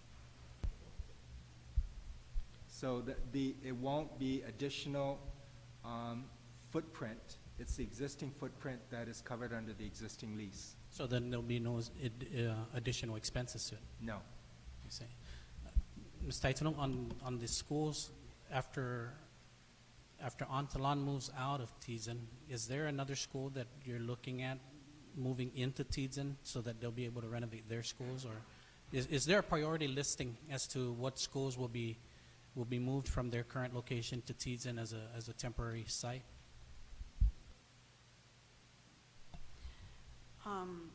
At this point, what we're trying to do is work around the school schedule and use the summer to do as much renovation as we can. There has been a recommendation by the school administrators to create a central high school to ease overcrowding at GW and JFK. So that was an option that we were looking at. So then we don't foresee moving GW to Tizen or Simon Sanchez or any of the... If we get sufficient funds to redo the entire school, that's an option. Okay, thank you. Thank you, Senator. Okay, we're still on the amendment. On Senator Respisio's amendment. Are there any objections?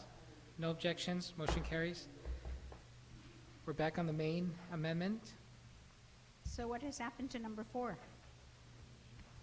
It's still So there. I'm going to make the motion then to delete number 4. Speaker, can you please repeat? I'm sorry. Going to make a motion to delete number 4. Okay, Agencies, on- divisions, and departments. Okay, on Speaker Wonpat's amendment to delete A4, agencies, divisions, and departments. Are there any objections? No objection. Motion carries. So Can that- part of it now for D, maybe I Okay. should ask this question because it says extended facilities, and I like to know, can you please explain D to us? Yes, Gita. Extended facilities? Yes, or maybe Mr. Leon Guerrero, you can explain D. So who can explain D? Why are we extending facilities? That's going to be added to the lease to support the needs of the Department of Education, not Government of Guam, because since that has changed already, to Department of Education. Then the government is hereby authorized to add Lot Naval Air Station Agania 21 Airport Partial 4R1 to the lease, and a portion of Lot 2181 for New 1, which shall be adjacent to the existing lot and covered by the lease, as covered by the lease, at no additional, then that's where my amendment comes in.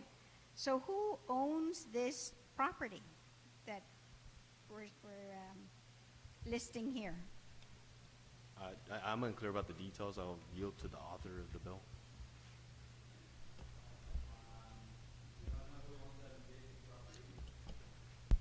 Why? Is there I a map? wasn't- No, I mean, I had no inclusion of this We'll ask language. the author. You had your hand up. Mr. Chairman, I think it's the same landlord where our schools are right now at Tijen.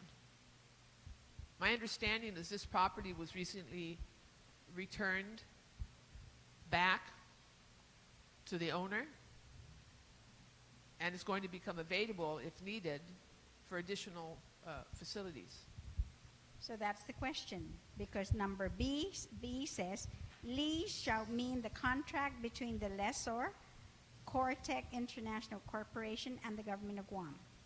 D, however, talks about, like you said, lands that were returned to the original landowners. So that question is this Cortec land or is this another private individual land?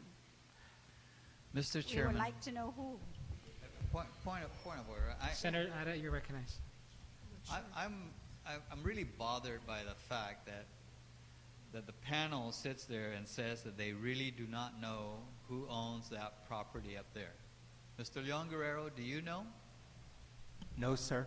I was not involved Mr. in the Taitano, do you know language. who owns that property? According to the language, it says airport parcel, so I mean, we would have to verify with land management on. This is the first you've heard of this parcel? No, I've this heard about this property? parcel, but I don't know whether the airport actually has agreed to, I know there's a land transfer, but I don't have the update. No, this is out of the airport's hands already. This is in the hands of the current landowner upon which that's being leased right now for the Untalan Middle School. I just really find that rather, how would you describe it? That nobody up there knows who the owner is of that property. Well, Senator, we've probably reviewed like 15 versions of this bill, so, I mean, it's hard to just keep up with all the different updates. And I can assure you, we were not the authors of this language. So honestly, Mr. Chair, we can get the information as to the owner of this lot. Okay, we'll take a short recess. 2 lots.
recognize? Mr. Chairman, it doesn't seem like anybody can give a good explanation of what's happening here, so I just move that we A point delete of D. order, Mr. Chairman, I can only take so much. And I think each of us can only take so much. And those kind of comments run contrary to what we talked about on the break. Maybe the idea should be stop taking breaks. And I'm not, accusing you because you're just responding to motions to recess. But when we talk about these things when the mics are off and the explanation is made, then when the mics are on and a comment is made that since nobody seems to know how this got here, I want to strike that section. I just don't think it's fair. Then on the air explain who owns it. Otherwise, my motion stands. Okay, and that's why we were on break. We were getting that information. Yeah, and then my struggle is does it matter who owns these properties? Are we so blatant to say that because it's a certain owner that it's a bad idea?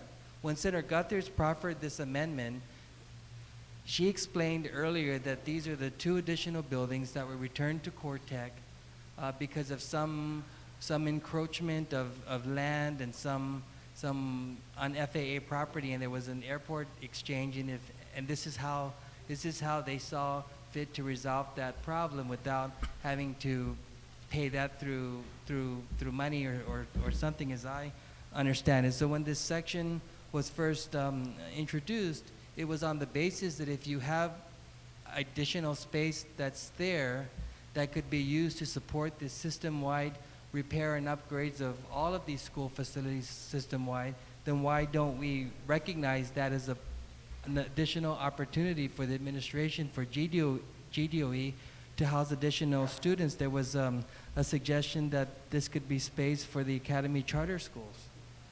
And there could be additional space for GCC, additional space for UOG. How can we talk of the need to house all of these school children, and then when it comes time to pay it, make issue of the payment? If Cortec did not make those buildings available right now, where would the students and faculty of Untalan Middle School go? Maybe I should ask the people who are making such a big issue, what would happen if in the event these facilities weren't available? And so we know what would happen. They would either stay at Untalan Middle School or that building would be condemned. And they won't have a place to be educated. And so I think in looking at this amendment, it recognizes those 2 additional buildings, and to say that no additional charge or tax credits to the amendment signed by Imagalan Guan is not authorized, it's another unfunded mandate. Thank you, Senator Espicio. The amendment that was standing here was we were going to address D, for Section 2D. And so there was an objection to this section being added there, so I'll take that. But before that, there was an objection to D, to have D here, and so we're going to vote on that. That was the objection by Senator Gutherts. Right, but it was whose motion? Was Vice Speaker's motion? No, Senator Gutherts. To delete Section D. No, to add this, to put this Speaker Wonpat's amendment on. Well, my motion was to delete the last part of Section D. No, her motion was to delete lower to 3. The word lower? No, that's done. That's disposed of already. That's disposed of. Yes. And then the next motion. So we're on D now. So, Hold on. a point of information, Yes, just, point of just for information. clarification. So, there was a motion, and you said it was disposed of, and we recapped this, that the word lower all the way down to the number 3, period. That was already disposed, That's right. deleted. Then there was a next motion after that. My question was, whose motion was that to delete D? Not all of D, part of D. Michael. That was the Vice Speaker. But before that, though, we have Senator Gutherts on her amendment to the amendment. Right. Right? Okay, so let me entertain that first. Thank you. Okay. And Mr. Chairman, my amendment is to delete the new language that was added to Section D, starting at no additional charges or tax credits, the amendment signed by the Governor of Guam on December 30, 2011. And my reason for that, Point of order. Maybe, Mr. Chairman, all she should simply do is object to the amendment. okay, So the that's speaker is right. offering to add additional language. And, If yeah, and Guthers so that's what, objects, yeah. So that's what I said earlier, is that there was an objection to Okay. this, and so we'll dispose of this now. So the motion here now is, Speaker's motion is to include D, but there was an objection. So on the Speaker's, Mr. Chairman,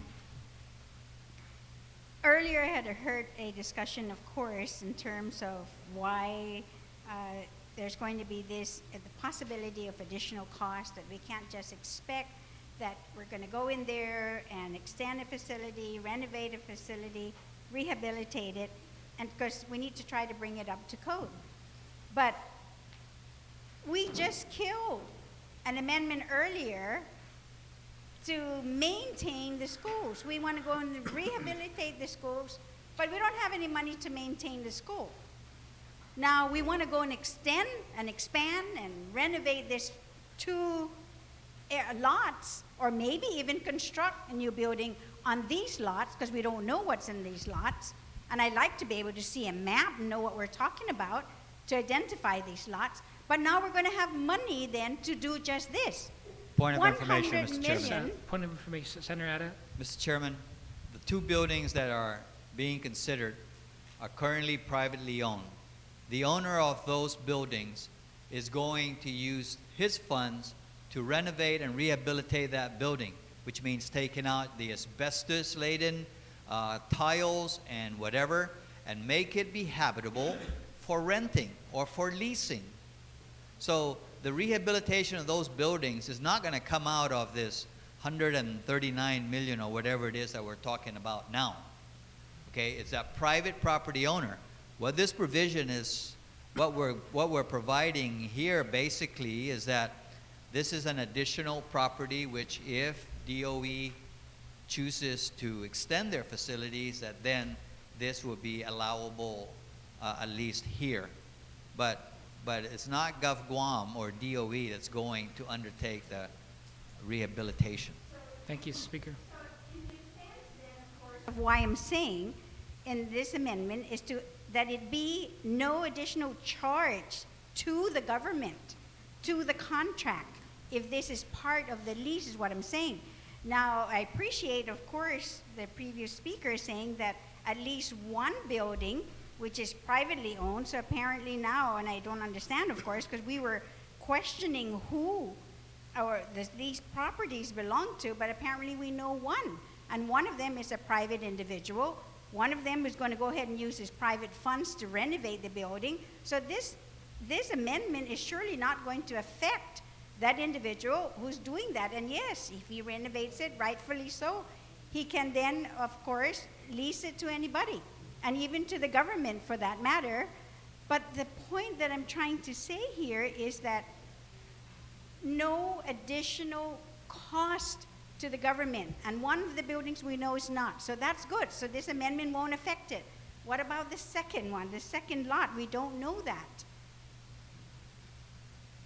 I mean, you know, unless nobody cares to know, you know, what properties, other than that one other property that we're going to renovate, or any other additional, because it says here, any additional property added to the lease. These properties are going to be added to the lease. So that means if this private owner then renovates this building, it's going to be added to the lease. And I asked the question of the 3 gentlemen up here, how much does it cost right now? How much are we paying every year for TGen? It's $5 million, 10 years, times 10 years. And if it's $5 million and we're not going above that, but if we're going to acquire additional facilities then that are going to be renovated at the cost of a private individual, we have to pay for that then, because we're going to lease it.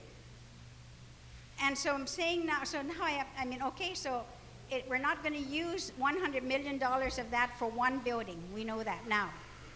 But what about the other building? And is there going to be an amendment again to the lease? The lease that was signed on December 30, 2011, to increase it now to add these other buildings to the facility. I mean, like I said earlier, we cannot or will not or have not, whatever the case is to provide for the maintenance of our facilities. But we're going to repair and renovate the facilities. And we have a ceiling. And this is going to ask for additional amount, whether it's now or later. Because once we approve it and it actually happens, and yes, you know, the government tries not to, you know, to fall behind in making any of its debt obligations. And that's the reason why we touted about how well we were able to get a low interest rates for these income taxes, was because of commitments being made that were going to be true in terms of making the necessary cuts, making sure that we pledge monies that are guaranteed that will come in no matter what.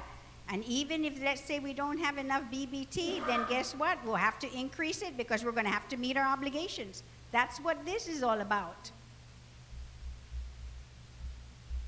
You know, this is all paper for us right now. But when the time comes, when we start making these payments, then we will know exactly what we're dealing with. And if I may, before I forget, I would like then Mr. Pangilinan, Carl Pangilinan, if you can provide to this committee and to the legislature here a listing of all debt service that we will be paying this year and will be paying next year, and also when the second series of bonds, when we're going to start paying for that, we would like to know exactly what our debt service is going to be this year, when the first phase of the income tax returns will kick in, and when the second series of bonds would also kick in.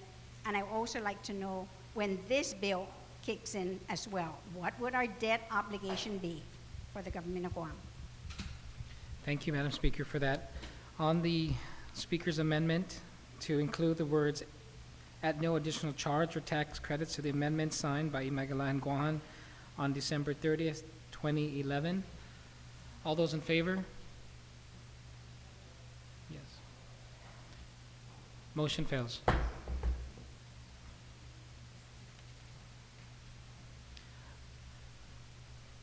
Speaker, you have another amendment?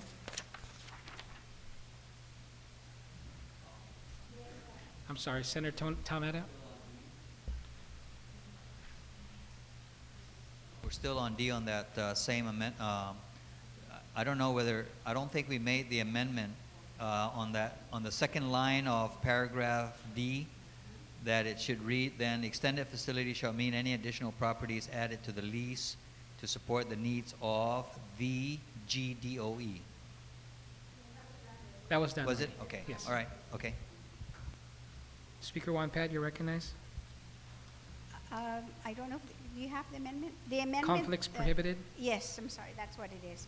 That notwithstanding the provisions of this act, no covered person, as such term is defined below, shall be eligible to be assigned or transferred in whole or in part any tax credit authorized in this act by the lessor. For purposes of this section, the term covered person shall mean any one elected or appointed official of the government of Guam that executed the lease or any amendments to the lease on or after June 1, 2011, and two, person or spouse of such person related to consanguinity of the third degree, which for the purposes of this act shall include spouses, old children, parents, grandchildren, sibling, grandparents, great-grandchildren, nieces, nephews, aunts, uncles, great-grandparents, and to any person described in section 1 of this section. And if I may add, this is already law anyway. Senator Guthard's law that she had proffered, and all I'm doing is putting that here now in this bill to make sure that there are then no conflicts.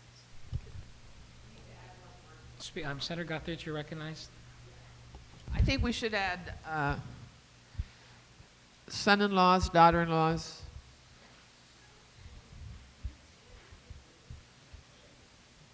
spouses, all children.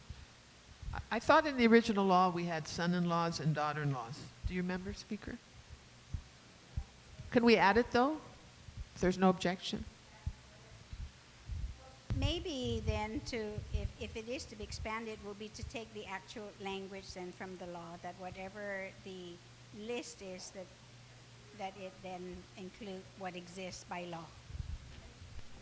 So the motion would be to allow the legal counsel to take the language from the bond law and include it in this. No, that the law, that lists the description of Oh, who okay. then would be a conflict, right? Be in Okay, conflict. on that motion, no objections, motion carries. Okay, we're done. We have no more amendments before us.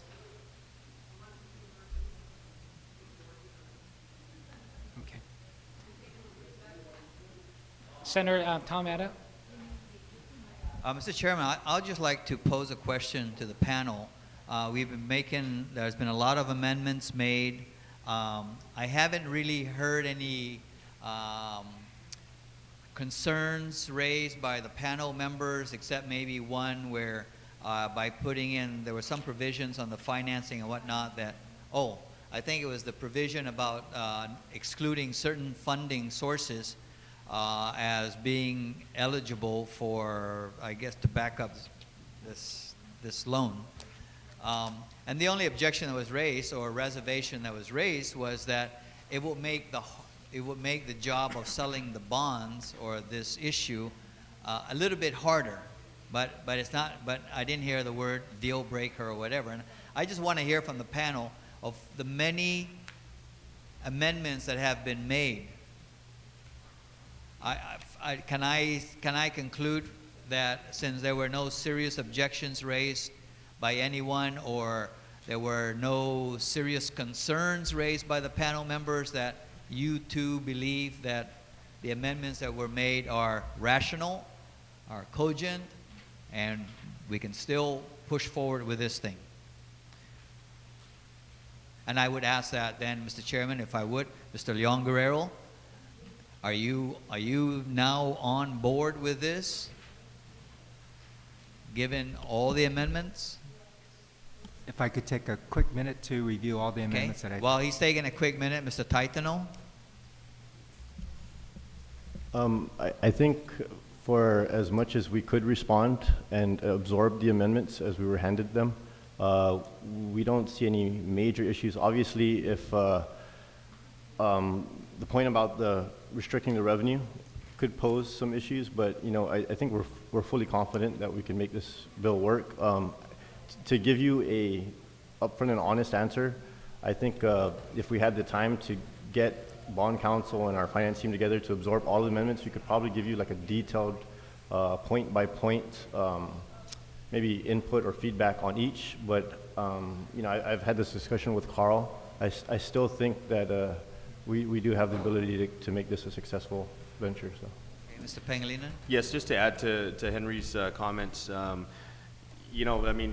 we'd have to first take an inventory of all of the amendments, and there were a number of them, and look at a revised bill as amended on the floor. Again, I won't want to comment on where it's at this point without looking at it, in its full form.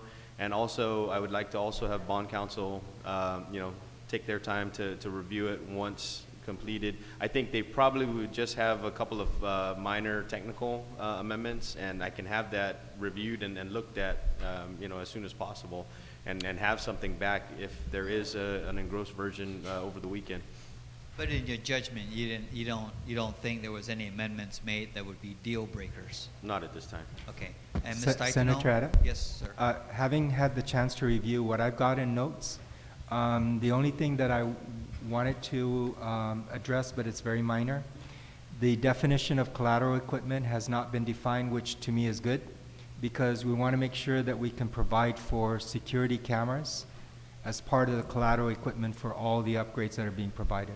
Okay, that's fine. Ms. Taitano, I'm fine with you that. think we've got something going here? Yes. Okay, good. Thank If you. I could just make one comment, I think maybe the addition of buses, and we do have to look at the calculation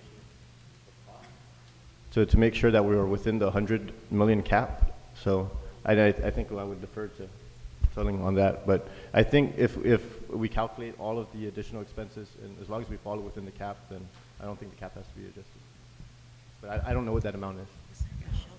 Mr. Chairman? I'm sorry, I think he still has, Thank you, floor, Mr. Chairman. please. My You're done? question's Okay. been answered. Senator Guthrie? Yeah, Mr. Chairman, I'm going to have one technical amendment. I'm getting it ready now. I'll come back with it. But Senator Espicio has something also. Senator Espicio?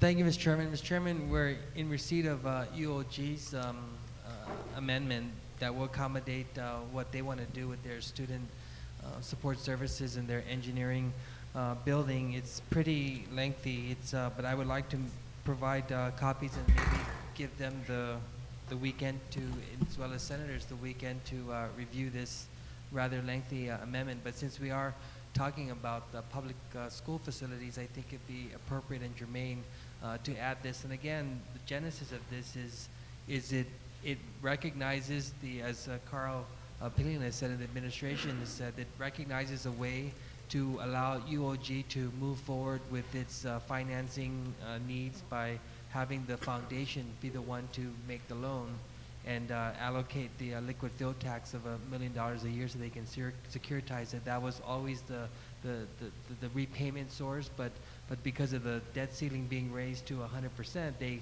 couldn't do this as the University of Guam, but instead they're doing this as a foundation, and the foundation did pass a resolution in support of this concept. And so I know UOG worked really hard with their legal counsel, and President Underwood and I'd like to make copies available, and so at such time the body feels comfortable to move forward and insert this in Bill 437, it'll also be appreciated as well.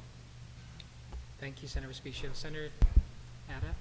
Yeah, Mr. Chair, I just had a question for the author of the bill on page 7, line 8. She's not here right now. She Yeah, stepped out. yeah. So I'll just yield until she returns. Okay.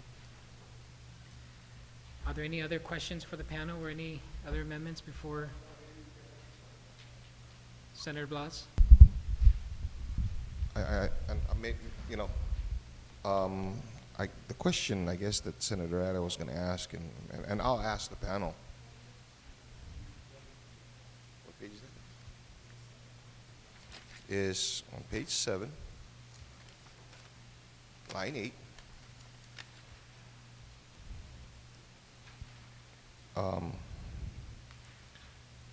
It says the preventive maintenance services after the first year shall be bid on a competitive basis, of which the DPW Maintenance Division shall be allowed to submit a bid.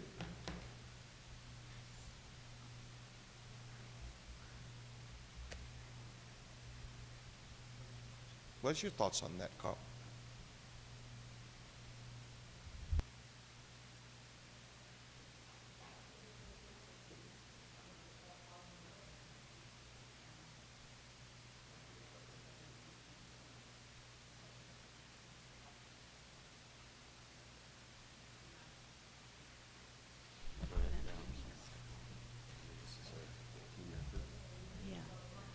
I've seen this kind of arrangement in cities that are thinking about privatizing government services, in which they allow the current employees to make a bid for those services and then determine whether or not to privatize it or keep it internal to the government.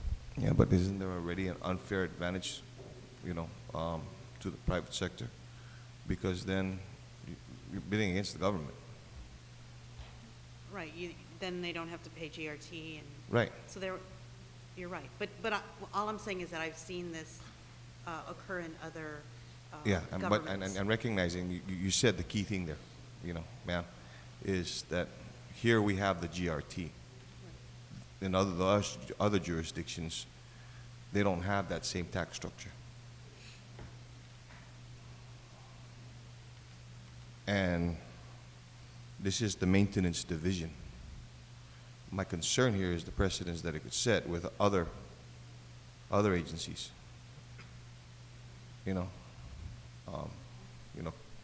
Carl, unit or section in your shop, can bid for, production of a certain item. And so I'm a little bit uncomfortable. And that, you know, I'm asking you for your thoughts on this thing, and I appreciate, you know, Mr. Taitano, where you've seen it in other places. I just need to point out that in other places, again, the tax structure is different from here. You could set up the evaluation criteria to allow for a percentage that would, so for instance, if the private sector bid was higher, but within a certain percentage, you could put some mechanisms in there so that, to make it a fair playing field. You know, kind of like the 10% on the local. I understand, but you see that would require a whole process that would need to be built in. You know, here we're looking at, you know, we don't have the luxury of time to be able to pay to utilize this funding, and I don't want that we have to now come up with a whole new process, and we're going to have to if we're going to be going down this road, and that process in itself is going to delay you significantly, and I don't know if this is necessary, and so. You know, I know that my colleague here was going to do this, and Mr. Chair, since I've got the mic, and I go ahead and pose the question, and hope the author of the legislation bill can yield to the question. And that question is same thing that I asked the panel. Line 8, page 7. Competitive of which the DPW Maintenance Division shall be allowed to submit a bid. Senator Gutherge, do you yield to that question? I'm sorry? Okay, so we'll be... That was your amendment? Okay, so... Okay, so in the interest of being able to get it, I want, if the author of the amendment can yield to this. First of all, this concept is nothing new.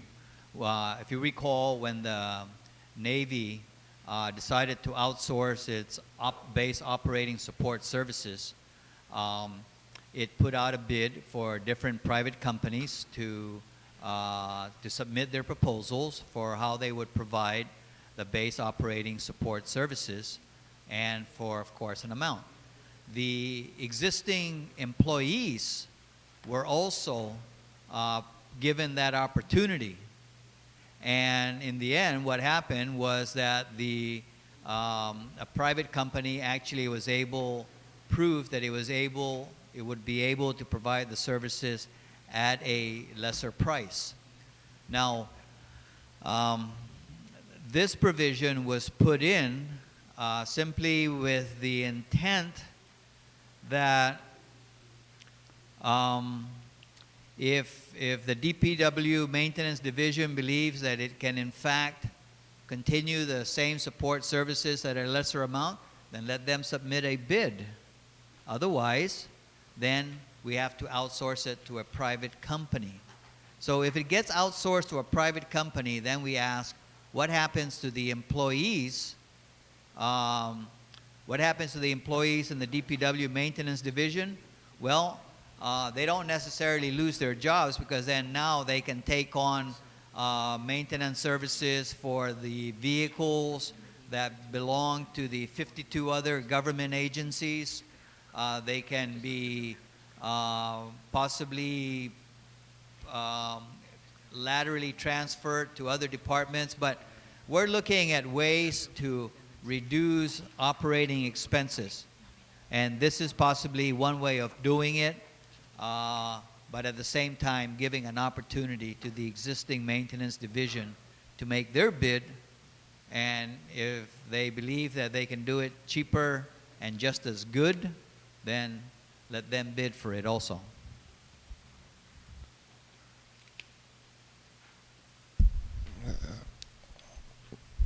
I thank the author of the amendment for providing that information. I'm still trying to figure out how this will fit within our current procurement process. I appreciate that this was done with a federal contract,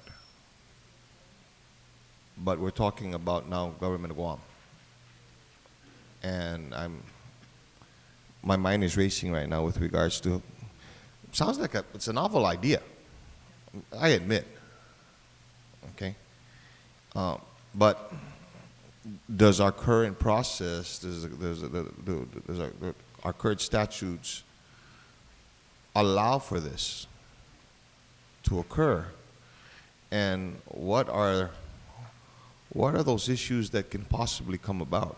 And I don't want to micromanage this, because as I had stated earlier, I'm just concerned that somewhere down the line, if this was to occur, there could be an issue that's going to cause this thing to bog down.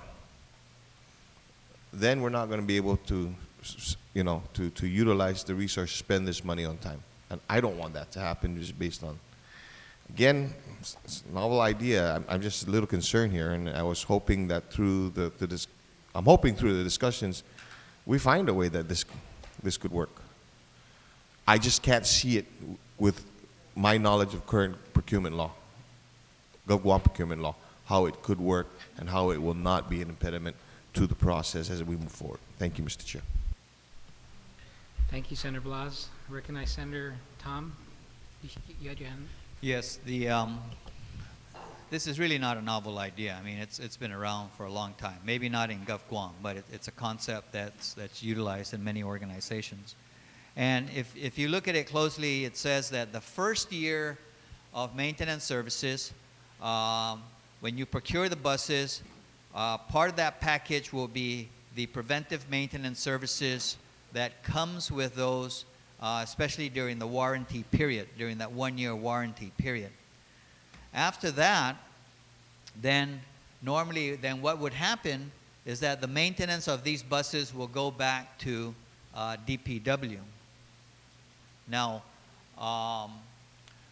we know what the problem is that DPW really, as efficiently as that maintenance division tries to operate, they say they need like about $1.5 million just to be able to change the oil and change tires and other preventive maintenance services, and they get something like $500,000 a year.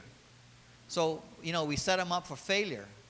So all this provision is trying to say is, either fish or, cut bait. So if you want these buses to keep on running, you've got to provide effective maintenance services, and we either outsource it for the least amount, and who provides the services, whether it be the private sector or the existing maintenance division, whoever says that they can provide it for that lesser amount, then let that be the case. But this bidding process will in fact then establish, that hey, if we want these buses to keep on running, we need to invest in that preventive maintenance. Thank you, Senator Adat. Senator Tony Adat. Thank you, Mr. Chair. I like the idea. However, I'm just concerned about if DPW bids on this and they select it and they win the bid, they would be obligated to first and foremost fulfill their obligations with this bid. What would happen to the rest of the school buses? Would they have enough people to repair or even keep online all school buses that would be acquired and that they currently have in fleet? So I have my concerns with this provision, and I'll just leave it at that. Thank you, Senator. Senator Gutherds, your amendment. Thank you, Mr. Chairman. I have an amendment that was recommended by the Bond Council, and I'd like to read it. There is a slight change, and it's a very simple word change, but it would be added to Section 3A. It would be insert in Section 3A, and it would read, to take advantage of tax-exempt financing under the Internal Revenue Code, the government shall have the option and right to lease any school and its facilities to the awardee or GITA and lease back the school from the awardee or GITA as applicable for the purpose of the renovation, expansion, and rehabilitation of the school and its facilities. the terms and conditions of the lease financing agreements shall be negotiated between the parties, and this is the word change I want to make, and may include maintenance of the schools by the awardee.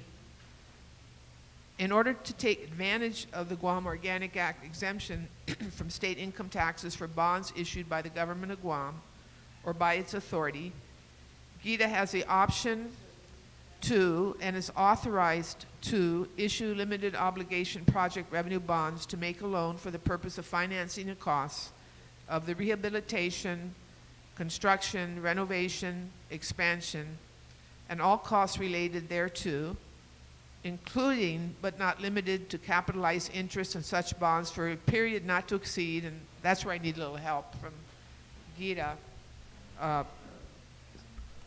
blank years or months. This portion right here, the capitalized interest portion, usually matches the duration of the construction period. Now, it's supposed to give the issuer, a break so that they're not paying lease payments while they're having whatever they're having constructed, or in this case, renovated and rehabilitated. The typical and the standard is 2 years. So is that what you would recommend, 2 Yes. years? So the recommendation is Not that to exceed. not to exceed 2 years. And also I want to ask Gita about the word change I recommended here from shall to may, because the maintenance part maybe can be negotiated between the parties. It's not, will not be required, but if they can negotiate something, that would be very, very good. This is fine. And that would address the speaker's concern. Right. Thank you very much. And remember, this is a technical amendment that's coming from the Bond Council.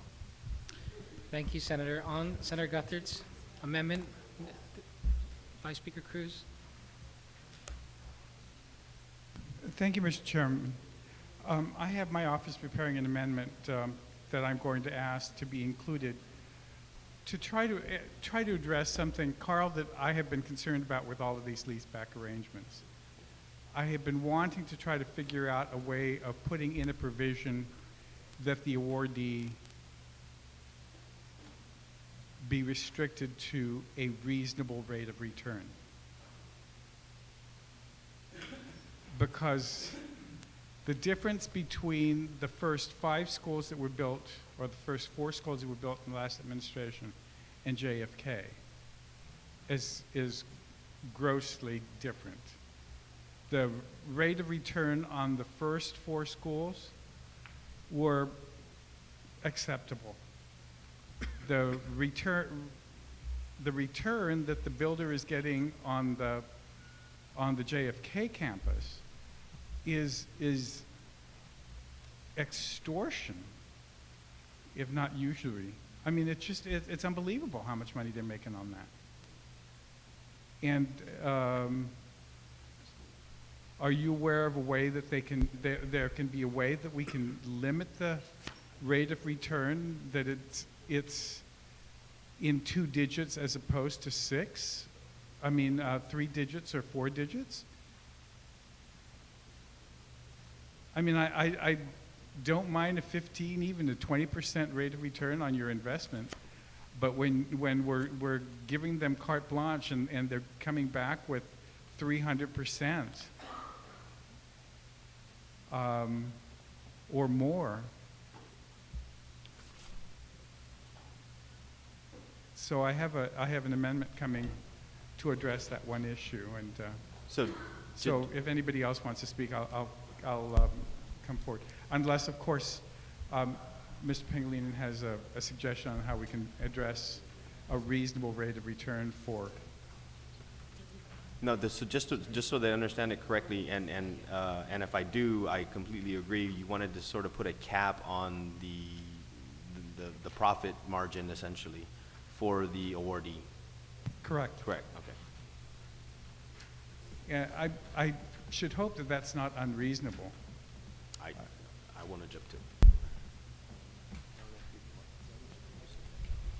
Thank you. I'm not sure. Yeah.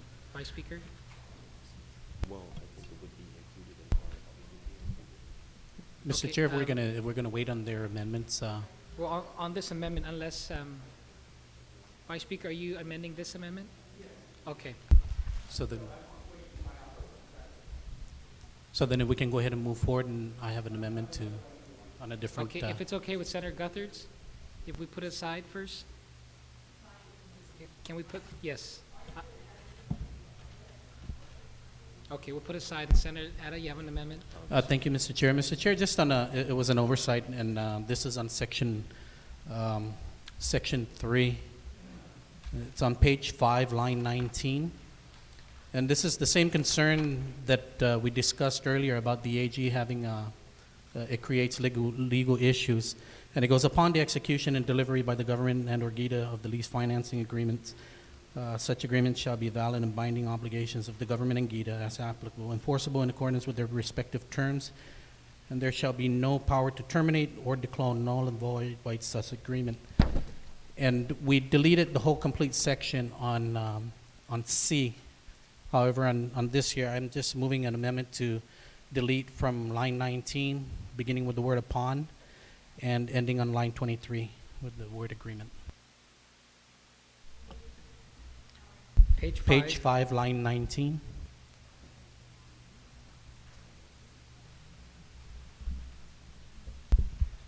And this is just keeping in line with the AG's concerns on section C. Okay. On Senator Ada's amendment to delete line 19, beginning with upon, to line 23. Any objections? Page 5. No objections? Motion carries. Speaker One Pen? Thank you. I have a question on page 10, line 10, the number 9 there. In the area of construction, a developer's or contractor's experiences and qualifications must not be confused in the selection process. A developer may not be a contractor and vice versa. However, a developer may partner with a contractor and vice versa to submit a proposal. I mean, they're saying that they don't want to be confused in the experiences and qualifications of the developer and contractor, but I'm confused with this statement. So what does this mean? And why do we need this? We have all these safeguards, and now I'm wondering, why do we need this? And what would this do? I mean, somehow, I mean, would experiences and qualifications be confused? I mean, when you set up your RFP, aren't you going to set it up specifically in terms of what it is that you're looking for? No, it didn't.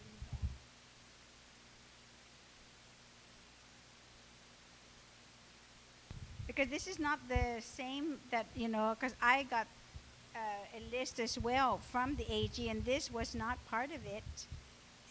And if you look in my bill, this number 9 wasn't there at all. Everything else is except this. So that's what I'm saying. What is this? What does it mean? And Madam Speaker, I believe this language is from the Attorney General's. If we look at the original committee report, not the supplemental, it may have the attachments in it. I don't have it here, but we can get it. But I believe that language was from. Because I said I got the same recommendations from the Attorney General, and this was not there. So that's what I'm saying. Why is it in one and not the other?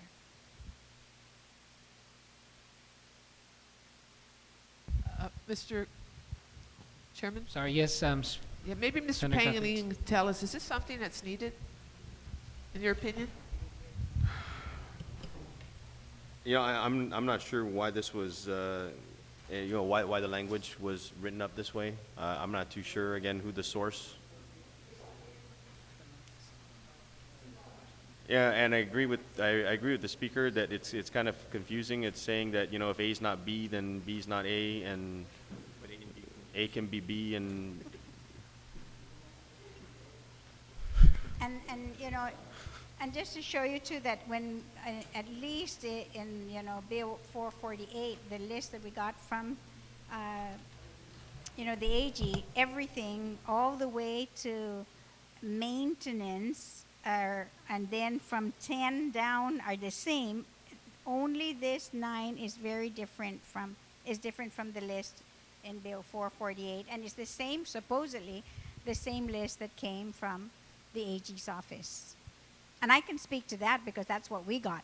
And Senator Guthers has said that she too has gotten that, but where 9 came from, which is confusing, we don't know. So I'm just going to make the motion to delete then.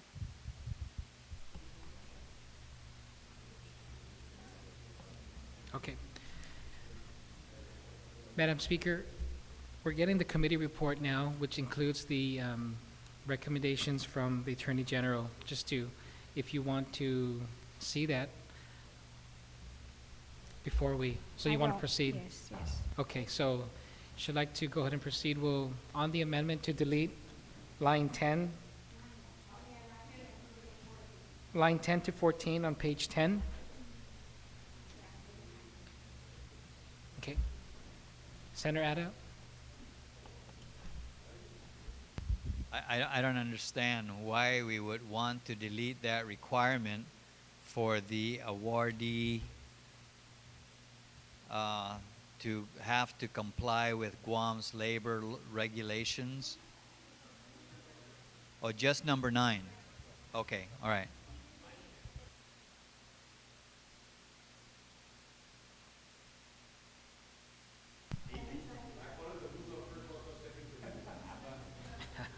Okay, Senator Respicio. Mr. Chairman, if this is a list of safeguards that was recommended by the Attorney General, I'm going to object. I mean, we just can't be, we cannot have a major departure from the structure of this bill and then find in the end that it's been amended so, no, but you want to delete a section that the,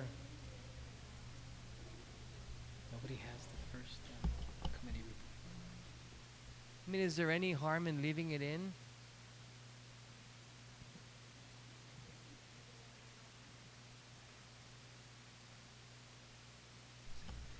Okay, so there's been an objection. Senator Respicio, you still have the floor? No, you're good. Okay. Any other discussion on? All those in favor to delete line 10 to 14 on page 10?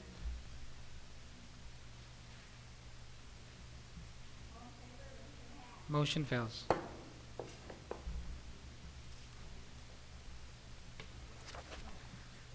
Vice Speaker, you have your amendment? Okay. If not, Senator Respicio?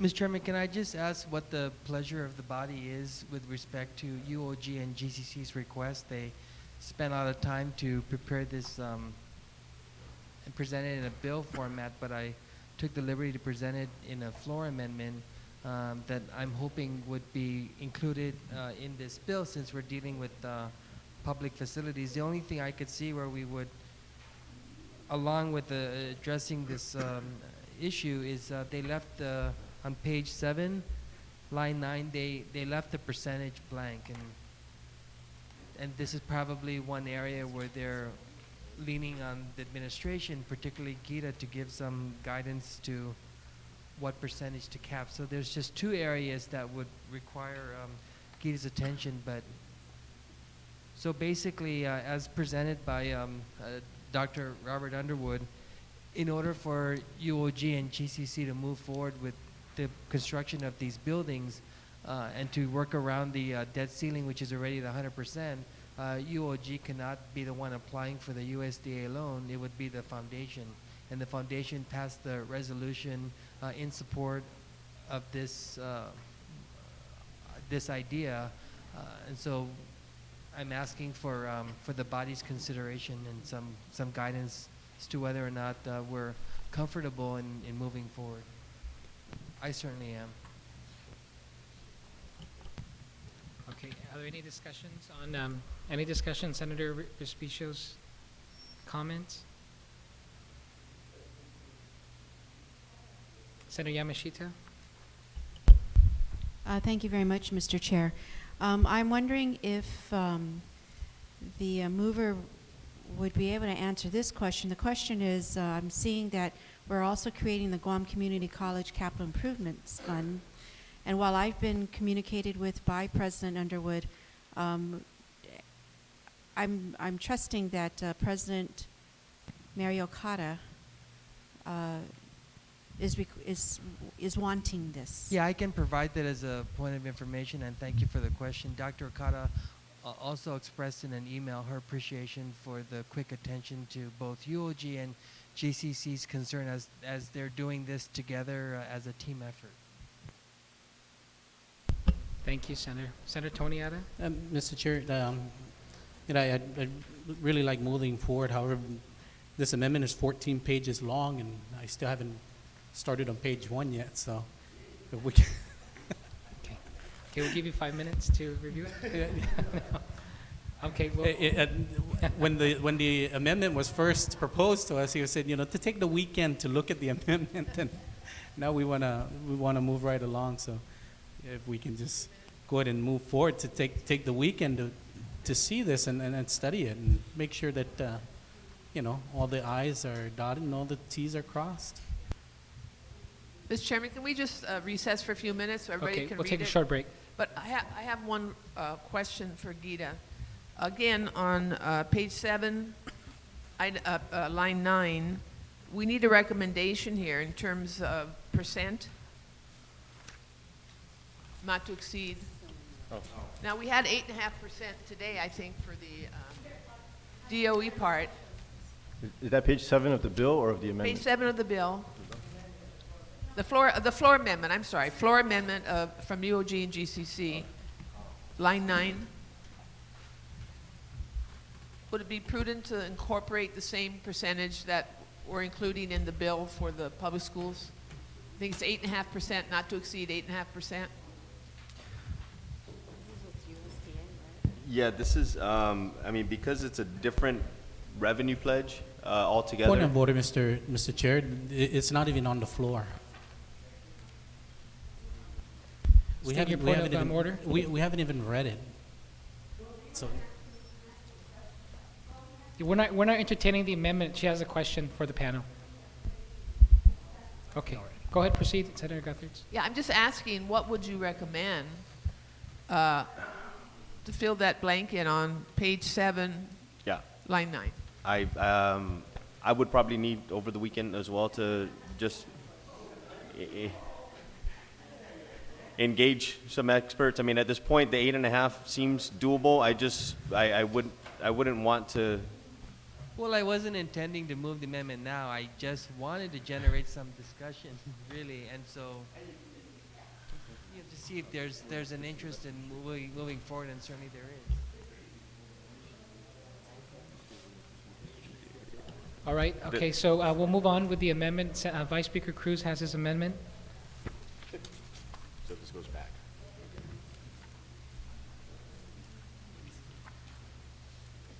Thank you, Mr. Now I lost mine. Thank you very much, Mr. Chairman. I just wanted to add a new line to insert. I think it should be on line 3. I don't have my original. Can I borrow the Guthertz one?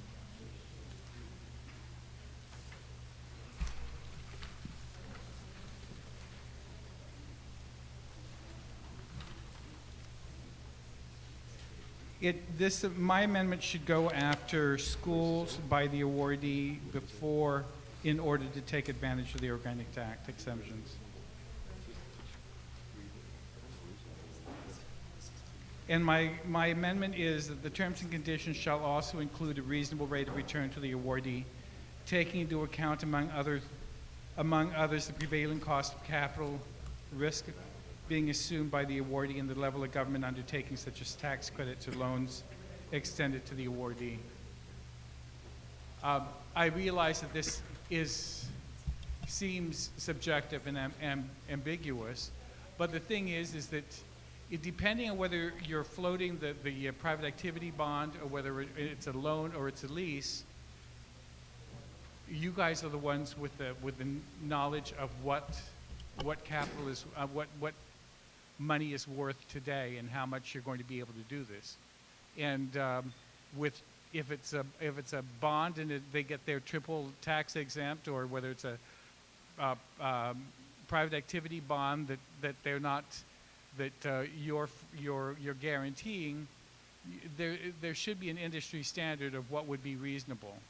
And I'm leaving it to you. I mean, because were it to me, I would cap it at 15%, but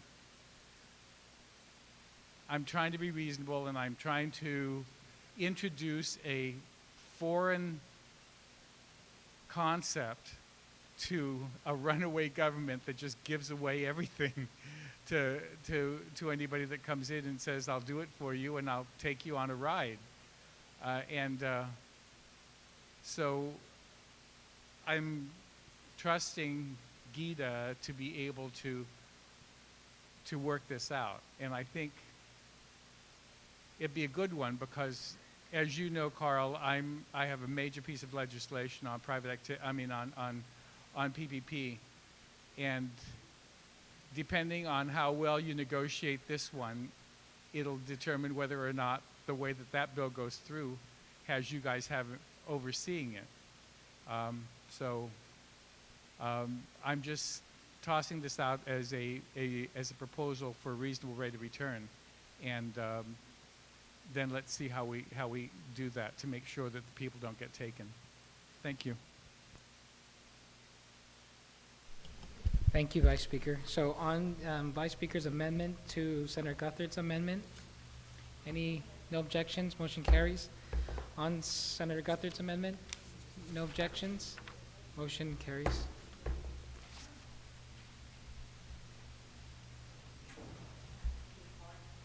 Any other amendments? If not, okay, we'll take a short recess. So what's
Okay, we're back on Committee of the Whole. Senator Respicio?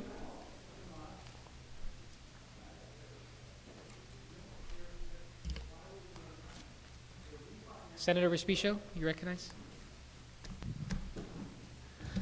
Thank you very much, Mr. Chairman. Mr. Chairman, at the conclusion of Bill 437-31 in this Committee of the Whole, I know that you've already dismissed the panel, but I want to take the liberty and opportunity to thank them again, the representatives from the Attorney General's office, the Governor's office, and GITA for guiding us with regard to the provisions of Bill 437-31. And then since there's no further amendment other than the amendment that we're trying to offer to assist UOG and GCC, I move that we rise from the Committee of the Whole with a recommendation to pass, and that all amendments made during this Committee of the Whole process remain intact, and that when we rise, the bill would be in the third reading file.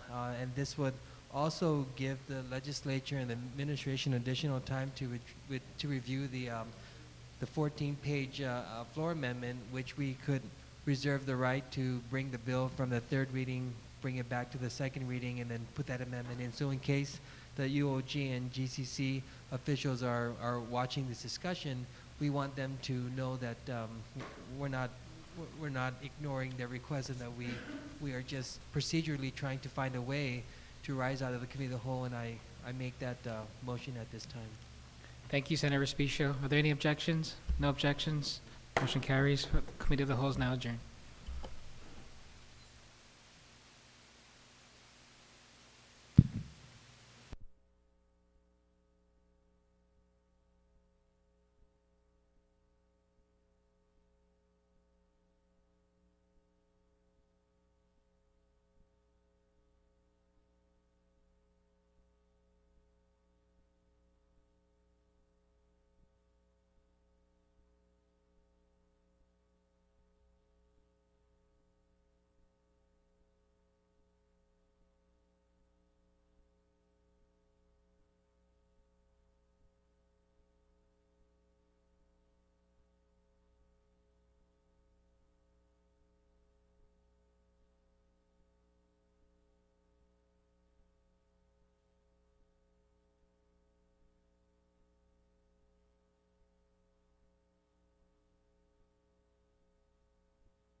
The legislature is back in session. The majority leader, you're recognized. Thank you very much, Madam Speaker. Madam Speaker, I'm pleased to report that we've just risen from the Committee of the Whole with our Senator Dennis Rodriguez Jr. presiding as Chairman of Committee of Jurisdiction on the matter of Bill 437-31, and the committee's findings is that the bill should, with the recommendation to place in the third reading file. And so once again, on behalf of everyone, we express our appreciation to those that were part of the panel and to every single senator that participated in this bill to achieve the ultimate goal of addressing our public school facilities. And I'm making this comment on behalf of Senator Guthridge as well as every single co-sponsor of this bill. And I thank you for the opportunity to present what happened in the Committee of the Whole with the Committee of the Whole's recommendations.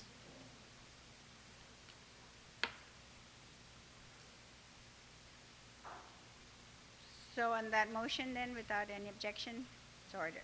Madam Speaker, my next motion is notwithstanding the House rules, we revert back to motions.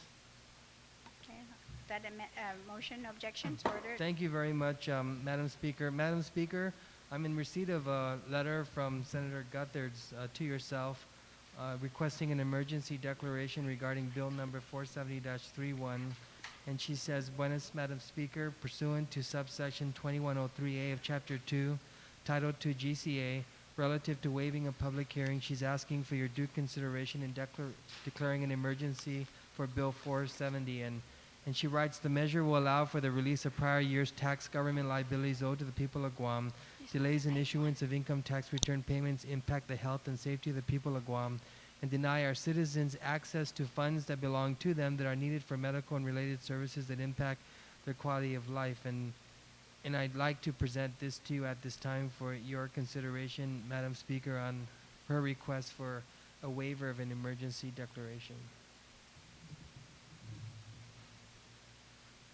This bill was introduced just this afternoon, and it has copies have been made and distributed, and it's an act to amend subsection 5103 of Chapter 50 of Division 2, Title 11, Guam Code Annotated, relative to the Income Tax Refund Reserve Fund.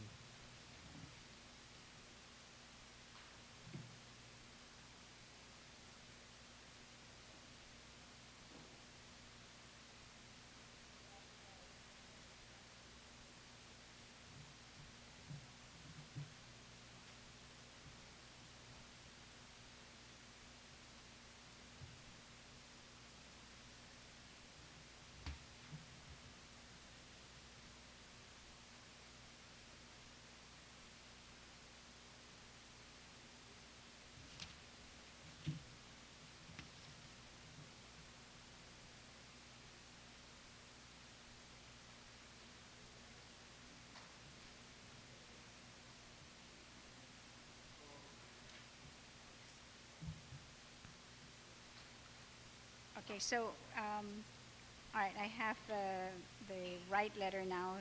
And in the second paragraph, of course, where the measure would allow for the release of prior year's tax government liabilities owed to the people of Guam, delays in issuance of income tax return payments impact the health and safety of the people of Guam and deny our citizens access to funds that belong to them that are needed for medical and related services that impact their quality of life. And that's from Senator Guthridge. So therefore, the request, of course, is to waive the requirements for a public hearing on Bill 470-31 LS. And I've just read, of course, the request from the senator, so I will certify pursuant to 2 GCA Section 2103 that an emergency condition exists and that the requirement for a public hearing on Bill 470-31 LS is accordingly waived. Thank you very much, Madam Speaker, for your ruling. And based on your ruling and your being amenable to Senator Guthridge's concern, it then makes Bill 470-31 eligible for placement on the second reading file, and I make that motion at this time. And you'll be at the bottom of the... Yes, ma'am. Thank you. So on that motion, without any objections, ordered. Okay. Thank you, Madam Speaker. No further motions, so notwithstanding the House rules, I move that we revert back to the second reading file. On that motion, without any objection, so ordered. Senator Munya Barnes, you're recognized on Bill 458-31. Jesus Masi, Madam Speaker. Madam Speaker, I move that Bill 458-31 COR, an act to repeal and reenact Section 4 of Public Law 31209 relative to the transfer of parcels in the Sagal-Lanazan subdivision, Dedido, Guam, to the third reading file. You are going to speak on it. Yes, I'll speak on it very Just briefly. briefly, to tell Yes. us what the changes are. This bill, Madam Speaker, will repeal and reenact Section 4 to read, that will delete the Section 4 and put in the effective date. The new Section 4 will be effective date. This act shall be effective upon enactment of the law.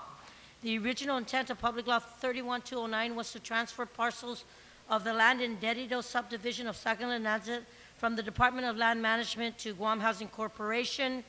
Guam Housing Corporation, along with the collaboration of GURA, were able to secure funding sources to rehabilitate the properties using CBDG grants and HUD grants. And during the debate on the floor, the bill was amended, which required the lots in Sagal-Lanazan be made available to the CLTC applicants. But after that law was passed, Madam Speaker, when it was amended to the floor, it was concluded that based on the amendment, Guam Housing Corporation would lose the funding source it originally intended to utilize if the funding source was to be utilized and open just for Chamorro Land Trust applicants. It should be open to everyone, and we want to make sure that this grant of the grant funding of $650,000 is not lost. It should be open to everybody. CBDG and HUD funds are used for affordable housing, but it must be open to everyone. So I ask that my colleagues look into this and support my efforts, because we want to be able to utilize the grant funding of over $500,000, which is $650,000 to Guam Housing from GURA, so that we can renovate these abandoned houses in Sagal-Lanazan. So I ask my colleagues to support this matter. Sana Mahasi. On the motion to send Bill 458-31 to third reading file without any objections, so ordered. On Bill number 463-31 COR, Senator Munya Barnes, you're recognized. Madam Speaker, Sijos Masi Talu, I ask that Bill number 463-31 COR be moved to the third reading file, and I'd like to speak on it, please, just briefly. Yes, Senator, please. Madam Speaker, this legislation was introduced with Speaker Ben Pangilinan in a collaborative effort with the Guam Housing Corporation to adopt the rules and regulations required by Public Law 31-166 to establish the First-Time Homeowners Assistance Program and the Housing Trust Fund Act. I want to emphasize that this program does not place an additional financial burden on the government of Guam. Rather, the program is fully funded and administered by the Guam Housing Corporation through a newly established housing trust fund, and will be available to qualifying applicants in the form of a grant. The First-Time Homeowners Assistance Program, coupled with the Housing Trust Fund Act, will provide qualified first-time homeowners with financial assistance to purchase or construct a home. The amount of the financial assistance is 4% of eligible transaction cost of homes that are $250,000 or below, which is inclusive of the cost of the land, the down payments, and closing costs. Again, I continue to look forward to increasing the number of low to middle income families who can purchase a home of their own, create equity, and positively impact our local economy through the construction of new homes and the creation of new jobs. Again, Madam Speaker, I just want to thank Speaker Ben Pangilinan and, of course, Guam Housing Corporation's President Martin Benavente for their contributions in moving this important program forward. I will continue to work alongside with Guam Housing Corporation and our stakeholders to ensure that we assist our first-time homeowners and increase affordable housing for those who are willing to work it. And Madam Speaker, I'd be remiss if I didn't add you a second co-sponsor. And I'd ask that my colleagues help support this effort and thank Speaker Ben Pangilinan for working very closely with me on this matter and with Guam Housing Corporation. Sinamasi. On that Motion. amendment, no objections, so ordered. And on the motion to send 463 to the third reading file without any objections, so ordered. Sinamasi. Bill number 175-31CR, recognize Senator Rodriguez. Thank you, Madam Speaker. Madam Speaker, I move to place Bill 175-31 as substituted by the Committee on Appropriations, Taxation, Public Debt, Banking, Insurance, and Retirement and Land on the third reading file.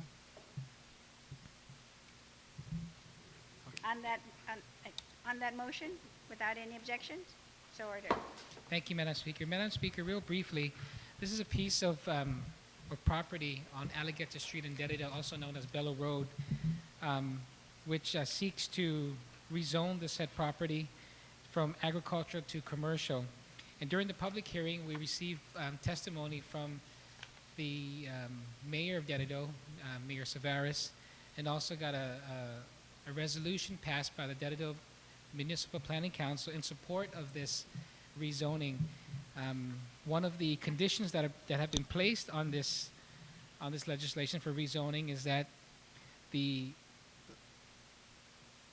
restrictions would be the use of this lot in the municipality of Derrida for the commercial purpose of establishing a bar, strip club, or massage parlor is prohibited.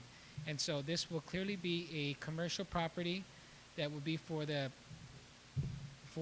benefit of the people of the area and the general public as well. And so we put that safeguard in there to ensure that none of these types of establishments are allowed to be in that property. So I'll ask my colleagues for their support on this measure as well. Thank you, Madam Speaker. On the motion to send 175 to the third reading file without objections, so ordered.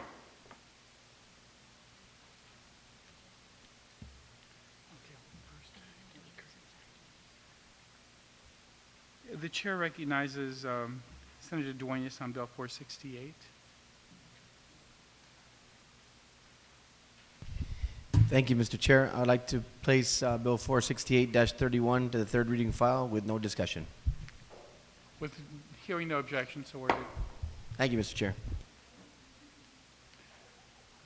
We're now on Bill 470 LS. Senator Guthertz.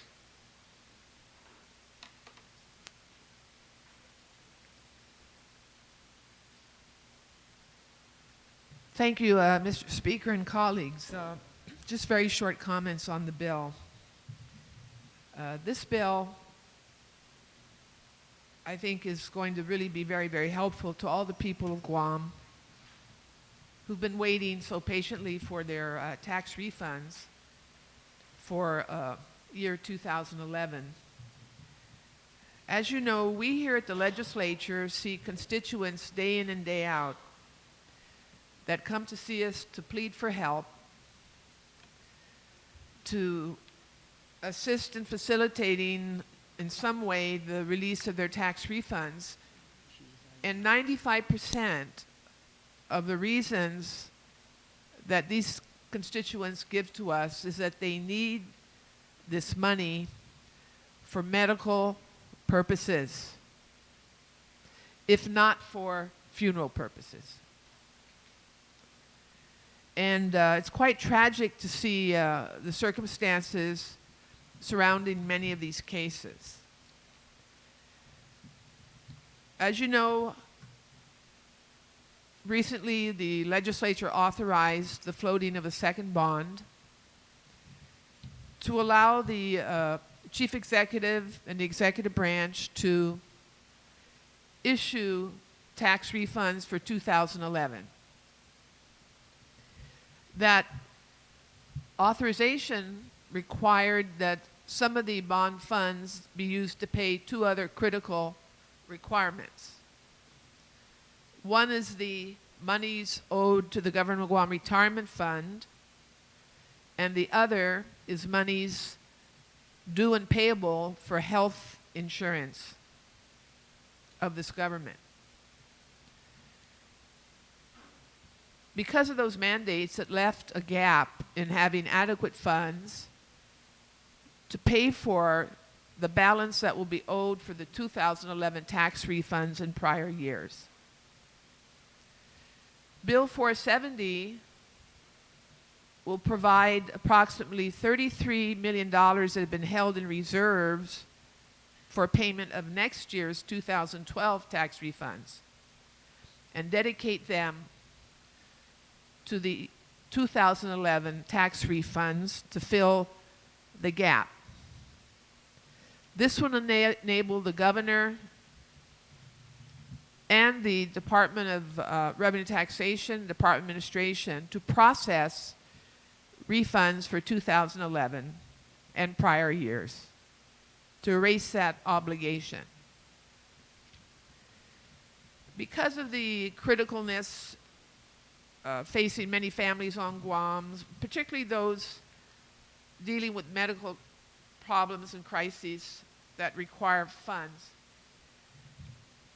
I introduced this bill along with my colleagues here, Mr. Chairman, so that we could facilitate the issuance of these refund checks to the people of Guam as soon as possible. So with that, I ask that this bill be sent to third reading for voting, and I thank all of my colleagues for their terrific support of this and for facilitating this. Thank you very much. Thank you. I understand the speaker wishes to address the body. Thank you very much, Mr. Speaker. I'm actually doing this on behalf of Senator Pangilinan, who is the chairperson of Office and Finance and Budgeting, and primarily also because the senator has really been, you know, an avid, of course, advocate of, you know, paying of these income taxes, and has made sure that through the budget law that, you know, we're not derelict in our responsibilities. And what I'd just like to quote at least from the budget law, because I don't want this legislature to be accused of not doing its responsibility when it comes to the budget, and of course, providing and setting aside monies for the income tax returns. And if we look at the budget law on page 6, which is subsection C, prioritization of tax refund payments and status report requirements, that for emergency funds of 2011 and prior, emergency A status returns, there's a $10 million appropriation for that to deal with emergency funds that could be paid out at any time during the fiscal year 2012 and are subject to the prioritization of return status designation and amounts. And then 2, the tax refund disbursement amounts authorized in this section may be within the following classification of return status designations and amounts. The non-emergency refunds with the ACTC claims for the tax years, and for that acronym, of course, what that is the additional child tax credit. And for the 2010 A status returns, there is up to, they could release up to $95 million. And for the 2011 A status returns, up to $95 million. And number 3 is that the Director of the Department of Revenue and Taxation shall submit a status report to the Governor and to the Speaker of the Legislature by the 20th day of each month that contains the number of tax refunds paid and amounts by each return status designating groups. So the whole issue, of course, as to whether there is money, there isn't money, whether the law prohibits this to not actually happen, I think is really erroneous. It's just, you know, not fair to say, because there's been, yes, this $20 million in which has been used already for 2010 tax refunds.